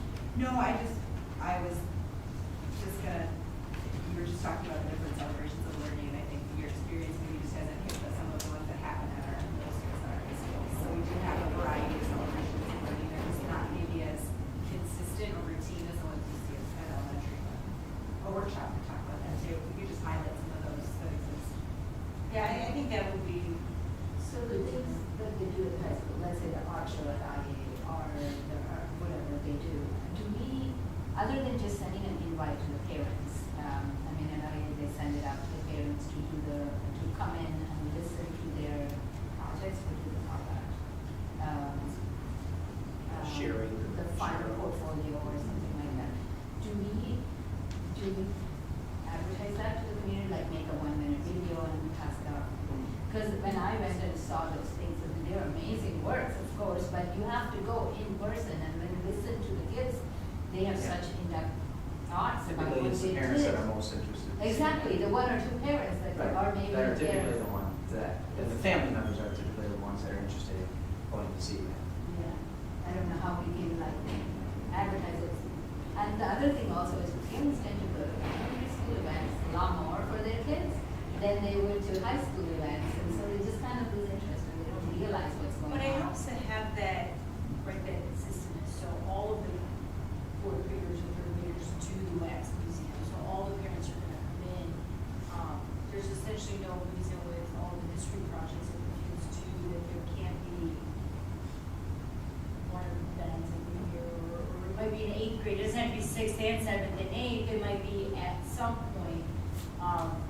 Because kids do compete in things, but I don't know that there's after school or during school, unless I've completely missed it during the last 3 years where kids are really being asked to present. So you do have kids who might be in robotics who are presenting or doing all these things, but it's not asked Classrooms. of all of the things at a classroom level. So And that's more than portrait work, right? that we're Yeah, building it out. is, and recognize that not every classroom, not every class itself sets, not every class is set up to expect an end of the year exhibition, or else we would be, But we'd be inundating, you all with Yeah. work that's really not. No, but but for the communities, for the parents too, right? So, but you do have classes in middle school that would lend themselves to something like this, where it's not, a very complicated science project, where it's something that, Well, ultimately, I want to see year-end share-outs that are cross-course, right? Like, so it's, you wouldn't have 6 presentations, you'd have Portfolio. So like what in a sixth capstone grade, project in sixth that grade, gets it's a incorporated. history English project. Yeah. In 7th grade, you come, or in 8th grade, you then see Science and social studies or, yeah. Yeah, so that you get, you know, you come in a couple times and it's multiple subjects working together. But we're not there yet. Yeah. That's the dream. Okay, on a goal pillar, finding a way to bring the community more into changes taking place with Ernest, and that's closely related to the second one, community communication. I think that, is that on us, the board? Last time we talked about that being on us, not on the administration, right? Well, there's, it's both, it's both. I mean, like, we still, I think, you know, I have already talked to administration that we still want to postmortem on the middle school math, right? About what do we learn and how can we deliver to the public better? So that's going to be a workshop topic already.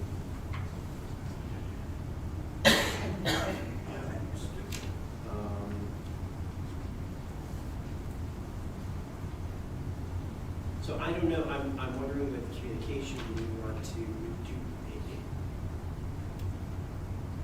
would that be an appropriate place to basically talk about and say, okay, here's everything that we did for the last curriculum adoption, here's what we did well, here's what we think we improved, therefore, moving forward, these are the steps we're going to take for future curriculum adoption.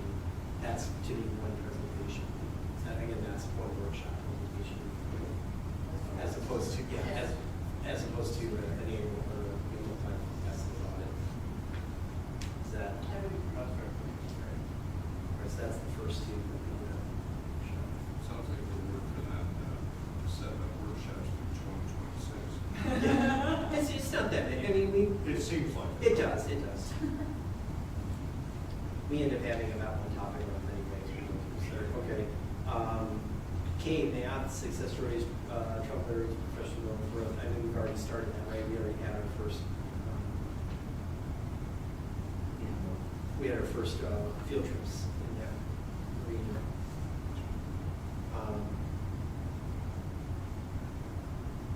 So that might be, I don't know if that's full-blown audit or whether we just continue the field trips that we're already getting, or how do people feel? Just keep monitoring. Yeah. Keeping it top of mind. Okay, all right. Moving to topical source. I don't think this is an audit thing.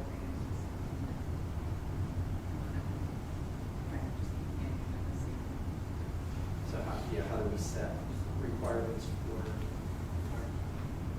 for positions, and then how do we formally prepare our own staff to? Yeah, I mean, I think too, like it goes back to the conversations that people were, I heard multiple people asking the same question that I had asked over the summer last year, which is like, if the board is not supposed to be part of the interview process, then why do we approve contracts? Like, what's the, Right. and so like, what's the disconnect? And so the general consensus at MASB is that because it's a fiduciary responsibility, that you're really, To sign off. you're approving the role, and the administration is telling you who they've chosen to put in that role. And so when we think about it like that, I feel like then it's our responsibility to sort of know that there are rubrics that, so like as we say we're approving this salary for this role, that role should cover these responsibilities, and then that will also enable people who aspire to be in that role to be like, oh, I would want, if I want to be, you know, a superintendent one day, like, we know that that role has these things. So just to have a little bit more systemness to it, but also so that it creates people who are motivated to do it, some vision, and then empowering them to be able to say like, hey, I know I'm gonna need experience in X, can I be on that committee so that I can get some experience? Even as a short-term Band-Aid, but it's a step in that direction, would be when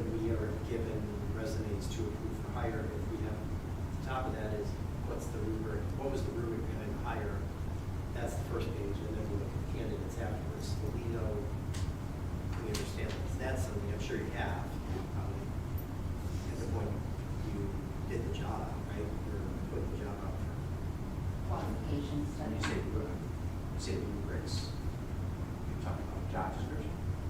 I think because it's the idea that a. Key skill set. Key skill Required sets, qualifications and those things. So job description is one part of the job, and the other one is required qualifications and recommended qualifications. Those are the two. Which is all in our job description. Yeah, Okay, I mean, so it's all about- it's all in our It may just job be, and maybe we Maybe just see just checkbox that of that. with the resumes, you know. And I think but I think this is more than just when we're actually hiring somebody. So if we want to build a capacity from within, one, and two, allow people who may not, it's kind of like the transition period between the elementary and the middle. If you may not actually know or be part of a circle of people where you're like, okay, if you want to get to there in this many years, this is what you need to do. And so to have that information more upfront for somebody who might be a teacher like one of the key here who says, I would like to advance, to have something to look at, be like, oh, I might need to sit on some committees. I don't know.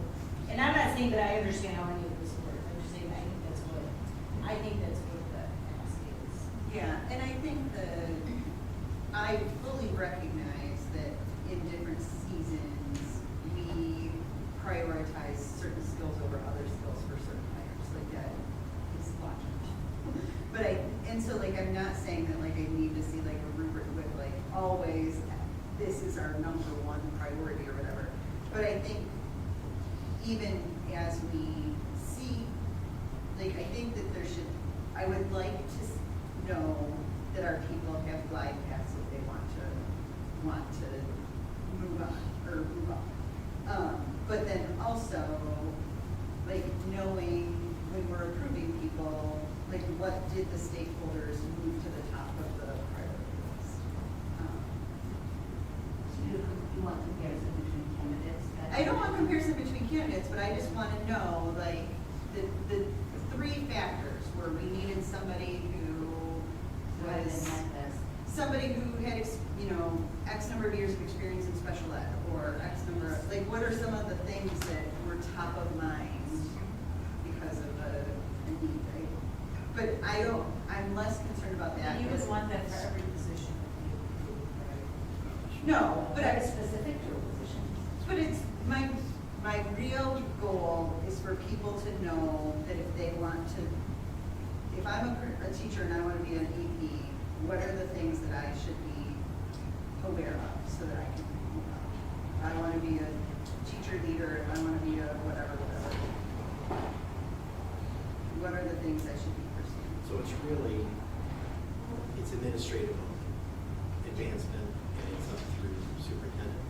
So it's what you're describing, right? So it's AP, principal, cabinet. Yeah, I mean, if I want to move over to Natalie's department, if I want to, like, what are the things that I should do? I mean, and again, this is probably not an audit thing. It's just something that whenever we have any of our gold pillar updates, we never talk about anything other than how to get from being a health aide to a parapro to a teacher. Like, I want to know for the people who want to go beyond that they have passed.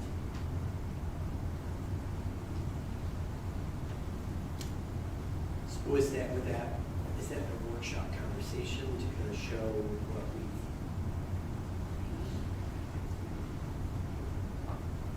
I'm going to put a question mark on that, maybe conversation. Some ways of doing it. Okay, and the last one on this page, which is the last part, yeah. That one feels like it goes with the giant mob or the swarm of systemness and equity. And because I think this is one element, right? Which is if you were really going to do an audit on equity and social justice, you would start with staff, right? And understand what we're doing there. So that's kind of, if you're talking about a deep dive, that's the first frosting layer as you work your way down. So, okay, so that. So as We have two or three things that we think audit.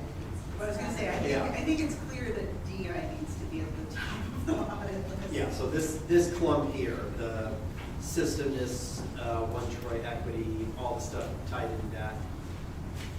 would we agree that that's probably one of our Yeah. audit points?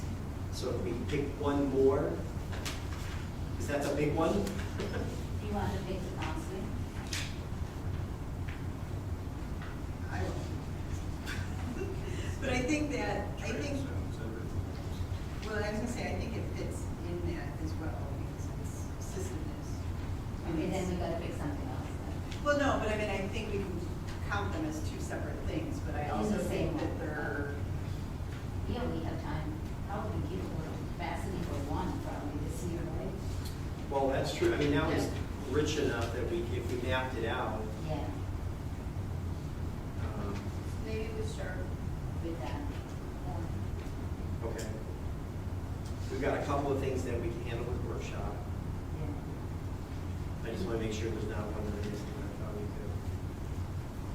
could. I feel like experiential learning, portrait of learner, all that stuff, that could be our 2025. Like, Yeah. you know, to me, it's like, Portrait of give, learner. yeah, give portrait, you know. That's what might even. It might be 2026, right? So, but I can see where that one would be, again, you could just do that for the year, you know, and once we're ready, we're just not ready. So when we're looking at this big thing that we're looking at, what perspective are we looking at it from? Are we looking at it from The chance. a teacher perspective, a student perspective? I'll rewrite it Okay. and send it back to everybody and say, how does this look? So I'll sit down with Rich. So we'll kind of map out what would that look like from soup to nuts, right? If we're gonna really track this through at one level, one of the sorts of things we would probably do, what would field trips look like for that? And say, okay, then we kind of map out, here's what we think we can do. Does that seem like a, Yeah. Well, and to me, the teacher component Oh, it's is key. very, It's very is key. very. yeah? The Training teacher and is everything key, different. but the end result is teachers. Yeah. Okay, let me take a crack at that. I think that is gonna be a lot of work. Maybe just with that one thing, that'll be a lot. We've got, as I said, we've got some other things we'll try to tackle through workshop. I'll kind of map that out, when that would make sense. Yeah, what are your thoughts? Do you think that? What's, the people who wanna go home? I'm seeking to understand how it situates within the accountability plan, and if it does, like what we're discussing. Because having not been a part of your conversation. Yeah, that's I'm not okay. sure It doesn't what- change the accountability. It's a chance for us to dive into one piece of that accountability plan and see it in action. And to understand what are the pieces that we're putting together that's allowing us to move towards our goal. So, So I would defer to Rich if we can work through Yeah, whoever it is for the group. the four of us can sit down and maybe map out what that might look like. Or get out of the room and let the three of you. I mean, it's work that we have our teams working on, our pillar captain team, for instance, is Right. like January till June, we'll map out. This is great feedback for us to consider as part of that work. Right. I'm struggling to understand Well, how it it may be that- situates with admin work and the work of the governance level. I'm just trying to. Right, it may be that we'll have to look at that from a timing perspective, and maybe things that we say, well, we won't be ready to see that until August, you know? Because we're not far enough along, just like we did with the portrait work, right? We're like, nope, not this year. We're not ready for an audit, have you guys breathing down our neck, we're trying to figure out what we're gonna do, right? And so I think, but let's. We can breathe on our neck, we invite you Yeah. to, the. No, math. I think it's, those are good. portrait is fair to say, opportunities. we don't want to breathe down your neck till you know where you're going with it. I mean, that's so I think let's figure out what we think we can reasonably do, and then I'll throw it back to this So group. I think the goal is, that was before Matt and myself, but we now, the board set out and approved the vision, right, through the 4 pillars. And so we spend a lot of time looking at numbers and projects we're gonna approve and all of these things. And so this is a way to make sure, one, we're actually pursuing some of these things that we've said we're gonna do that are not as easily visible, and for us to understand and to see that some of these things are moving forward, because we're also responsible, right? To make sure that our job is not the day-to-day, but our job is, we've set this vision and this goal, how are we making sure that it's actually taking place? Yeah. And so we can't audit and look at everything, but it's a way for us to understand, it's a way for the community to say, we've committed to equity and well-being. These are some of the meatier things that we're working on, we're making sure that it's actually moving forward. So that's the goal Well, of and this.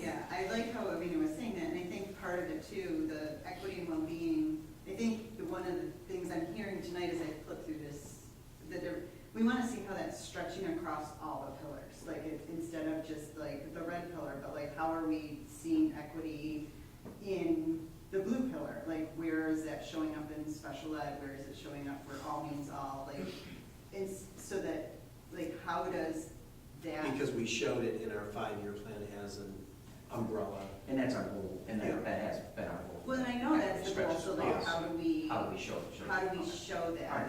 in more detail? We'll sit down and map out some. I mean, analogy is the MTSS and ELA.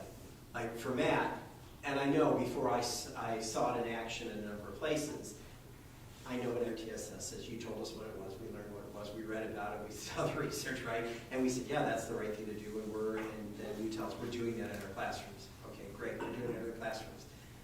I don't really know, until I'm sitting on the carpet with the kid in elementary, and I'm looking, and you're next to me going, now see, this boy's doing this, but look at how this boy's doing this over here. They're both getting the same content, but they're getting it in a different way. And you go, oh, the light bulb comes on, right? And I think that when you look at all the comments that got generated around equity, I think we need to see it. It's like, oh, I get it. Okay, now I see where that fits in. So I think that it's more that so that we can look at it and understand it and defend the work. Like a point of emphasis within the plan. Yeah. is what you're sharing. Yeah. So it doesn't, like I said, it doesn't change, and that's why we were like, let's limit ourselves to 1 or 2 or 3. It turns out to be one giant one, but when we talked about it, like we can't be up in your face on all this stuff because you got to get the work done. So the idea is, can we just choose one a year where we feel like, okay, we're monitoring that this year to see the progress and understand it and see what it looks like in the classroom, what it looks like for our teachers, what it looks Well, like. and we're responsible to make sure that the plan is being executed, Yeah. right? So we can't look at everything all the time. It's impossible, but we have to be able to say, okay, we've committed to this plan, we're gonna take one thing and we're gonna follow it through a year. And this is one for us to see that the plan is being followed through. It's also for the community to see. So it's, that's just. Well, and I know what you're thinking, it's like, I'm showing you on a quarterly basis an accountability deck, right? And you're like, aren't you already getting that?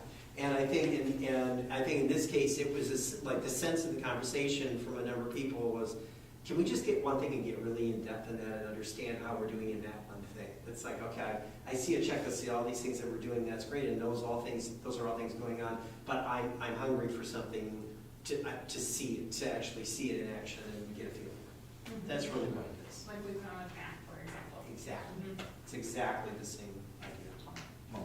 So that's it. So we'll figure out how to take this mishmash and create something that we think is doable, that will give the board a sense that, okay, I'm living it and feeling it, right? You have to think, for us, we have our meetings here, and then you see things we don't see. You experience things that we don't experience. And that's why the field trips are always so helpful when we're looking at curriculum, because when we get into the classrooms and you watch it, you go, ah, And I think that's, the equity work, just repeated conversations, it seems like there's a lot of folks that aren't getting the, and yet we know the work is getting done, so we're like, we want to feel that, we want to see it. Does that make sense? I think so. Okay, well, let's see, we'll try to distill it down and then see if everybody agrees. We'll take it from there. Yeah, Okay. I think for us, it's just situating it within the work. And Yes. Yeah. Not causing any issue. Yeah. Oh, yeah. It'll be additional work. Minimal Okay. additional work. Minimally, yeah, we'll try to minimize the additional work. Officer and committee assignments for the year. So first question is officers. Does anybody want my job? And if you do, that's okay. I won't cry. In public. In public. I won't cry in private either. Everyone's jumping. You do it well. Vice President, do you want another year? Does someone else want it? Can I give it a try? Sure. You want to? I don't know what it entails. I've read it, but I've not done it. So.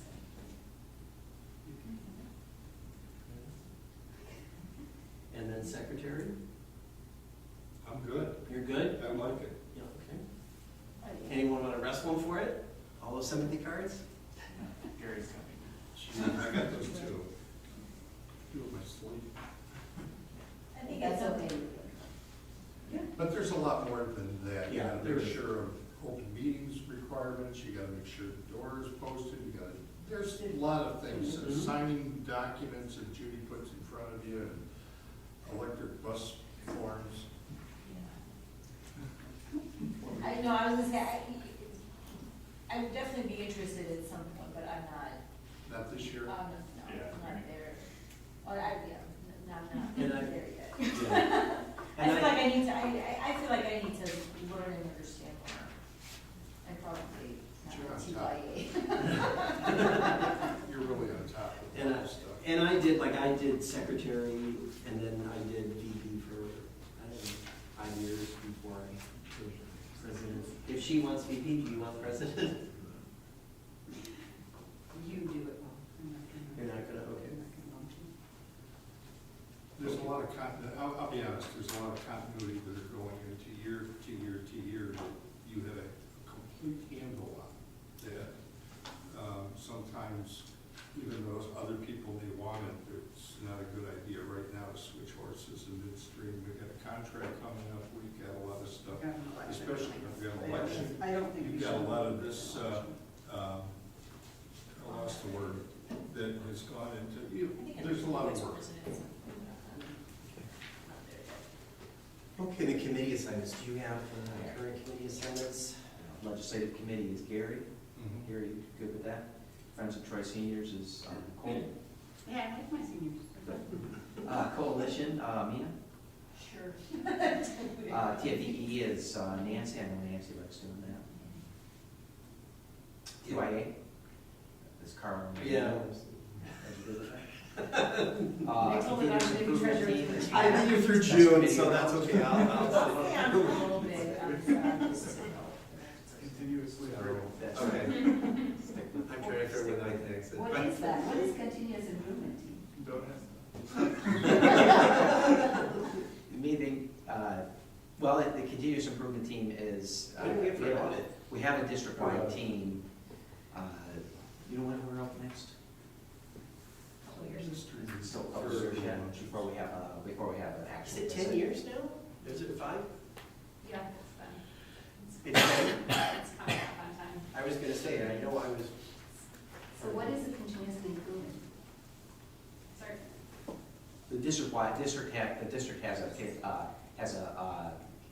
continuous improvement team that meets annually to discuss district goals and so forth. So, every 10 years, we have to recertify that, so there's a, So There's this a is process outside involved. of our, Yeah. okay. a lot of that is Natalie and her team, Oh, working with our team to make sure that, we're so what's the? we're goal? continuously looking at our curriculum, and we're doing all of those things. And there's always been a member of the board. Typically, there are members there's a variety of individuals who are on that team. There's administrators, there's teachers, there's students, there's staff, Okay. or there are parents, there's board members, yeah. Okay, so this is more curriculum related or anything in the district? It's mainly curriculum related. It's a continuous school improvement. And how often do you meet? Do you really want to tell? Okay, I don't mind being they're actually gearing up. Natalie's actually gearing up right now with their Yeah. team to start. It usually gears up before certification, it's not certification, what's it called? Any curriculum changes? Accreditation, thank you. It's done all the time. It's accredited, yeah, it's every 10 years you have to be. Accreditation, oh, that's what it's related to, huh? It's not curriculum approval. It's accreditation. Accreditation, but the accreditation is the work that we do as an organization. That's our professional learning. It's our continuous improvement cycle, curriculum, all of that is built in. If it's only meeting once in 10 years, I don't mind being part of it. Matt's on it, Yeah, right? yeah, yeah, stuff. Oh, Matt's already on it, okay, it's only Oh, one this more. is- Yeah, now. yeah, I know, I have it here. Wellness committee is Nicole, Yeah. at diversity, and We is have never met, Patel. the diversity council has never met. Yeah, the diversity council itself is really not, it's not. Is It's it, not not functioning. When I was It's really outside, not I functioning think I right went now. twice. But- should we just get rid of So that why council?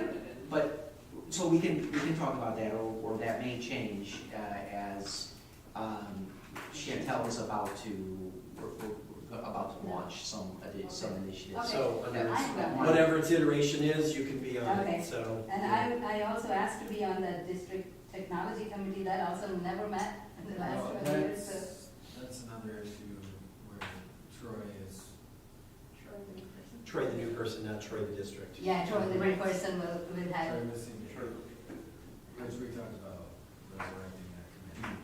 What would that committee, what is the purpose? I get the purpose of like a diversity council, I don't understand the district technology. It's like, it was active when they were trying to make determinations at one-to-one. MacBooks, If they were trying courses. to, smart boards, Internet safety, et cetera. internet safety, yeah, so it's.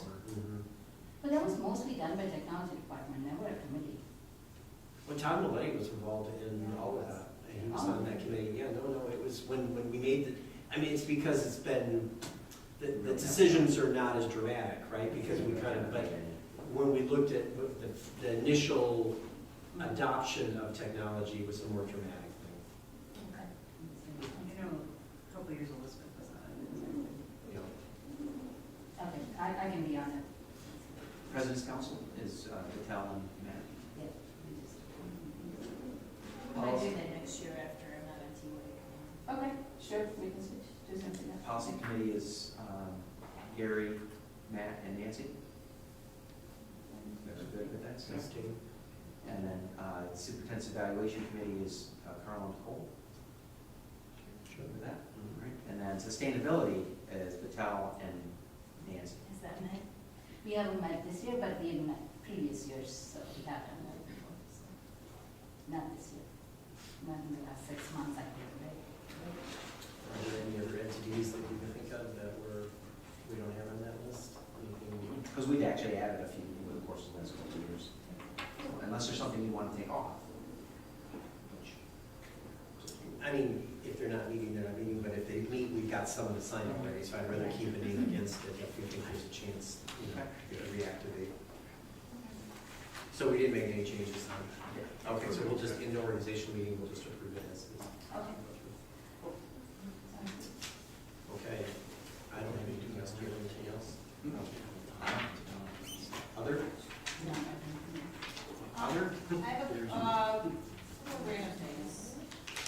One is, I was looking at the calendar for this coming year. we talked about it. The winter retreat, March 11 is not a Saturday, but it's a Monday. Yeah, no, So I won't be able to do that Saturday. The winter retreat is the date on here. Okay. And I can tell you right now, Is I that won't be something able you to do Yeah. a March, that second. March doesn't seem to be working for anybody the last couple of years when we try to do it, so we'll look at some other dates. We don't, we can, On a similar note with the calendar, our next Tuesday, our February board meeting is on the primary election day. Do we I thought the we primary was usually- November. It's always. It moved this year, but I don't know. changed. I checked and What I is the like. date? 27? Yeah. Yeah, it's 27. So the Tuesday before that is winter break. So I guess it doesn't mean that we shouldn't do it, I'm just Yeah. bringing What's it up the- so what's that. What's the primary date? The 27th. 27th, the February meeting. 27th. Do I have different dates? This is January starting here. Our meeting, I have on here February sixth and February 13th. Did we change that? This is what I printed out when Judy sent on Friday. Right. I saw, Should I I- was opened that it. one? This is what she And sent this out. was from Did it go out last separately? time, she changed. Yes. She sent it Oh, as a okay. She communique. sent it on Friday. She sent like just There's no this, communique here. she just sent this And out when on she Friday. sent that's the all. previous time, unchecked the dates. Yeah, but I know. And, This was, it will be the same as you want. We're supposed to be at ASA 13. and I sent a note to Rich asking for the date thing because there's conflict. Unless she changed the date. Rich, can we, I mean, can you guys double check that we're all looking at the same, working off the same Yeah. calendars and that they're working, this is, That- I printed this out today. Yeah, that one you have should be. Okay, so she must have changed the date on February meeting then, that's fine. Yeah, well, so the 13th, I'll be at AESA that day along with Chris. Karen. Karen Kaiser. Okay. So there's will be several of us that The Tuesday after that. will not be in town. So nothing prohibits us from having a meeting on election day, especially on Yeah, primary day. I just want to let everybody know and if it's okay. Yeah, but as long as we're comfortable with that. A lot of districts stay away from election days. In some cases, it's because they have polling places and schools, right? Yeah. I would say, I'm not, I don't mind But, having. but then we would have to change the date, because on here it's February 13th. Yeah, so okay. I'm just Okay. saying. Well, because then that will put us having, I mean, either way, we're looking at 2 weeks in a row. It's either February 6th and 13th, or it's the February 27th of March, We'll come back in March 5th for the workshop. which is fine. And no winter retreat. And no winter retreat, unless it was being that was. Yeah, do you want, I mean, from a financial perspective, do you want to think about that, or? All right, so I'll change any other dates on there that you noticed that are, No, I should know some more, so that, because then when it's like more. but Judy and I will go over that again, make sure that we're not, that there's no Yeah. additional mistakes. So I had a question, yeah, so that's the March workshop. I had just had a question, I would like to see what the calendar update is. I think with the negotiation, so, and I know that we as a board are supposed to get an update on the findings from the survey and all of that, and I just wanted to follow up and see when that was going to take place. So from a negotiation standpoint? Not negotiation, so we as a board, I was told that we as a board, either in January or February, we're gonna get an update with the results of the parents' survey work. Because last time we received very limited information. Mhm. We could build that in February's workshop, we do that if you want. Yeah, do you want to do Yes, we may. Huh? in a meeting, or do you want to just send that in a communique? But you guys know what I'm talking about, right? Yeah. Of course, yeah. All right, yeah, let's, But let's, have the concerns with negotiations been resolved for that information to be left? I would say there's concerns, but Oh. has Would you it been rather- approved, or has it been agreed to now? Because of that, would you rather do that as the distribution in the communique instead of a presentation? Yeah, let's do that. Okay. Let's just keep it, you know. Yeah. Yeah. I mean, I think it would be, yeah, I think it would be fair to get somebody to get some feedback. And I did get I did get text messages in the whole thing, if the calendar was set for next year, because people wanted to have their vacation. And so I took a screenshot of I think it was the December 15th newsletter where there was that update. I'm like, district sent an update, here it is, I don't know anything more. So people really want to know. Okay. Um, Okay. Gary? Nothing. Okay. I got nothing. I got nothing. How about you? Yeah, I'm good. Be at conference tomorrow, starting tomorrow. I'll be available. Was that MASA or? MSSA. Suburban. Super sexy. Sounds kind of way, yeah. Sounds like a white privilege meeting. Suburban superintendents. Okay. Anything over there?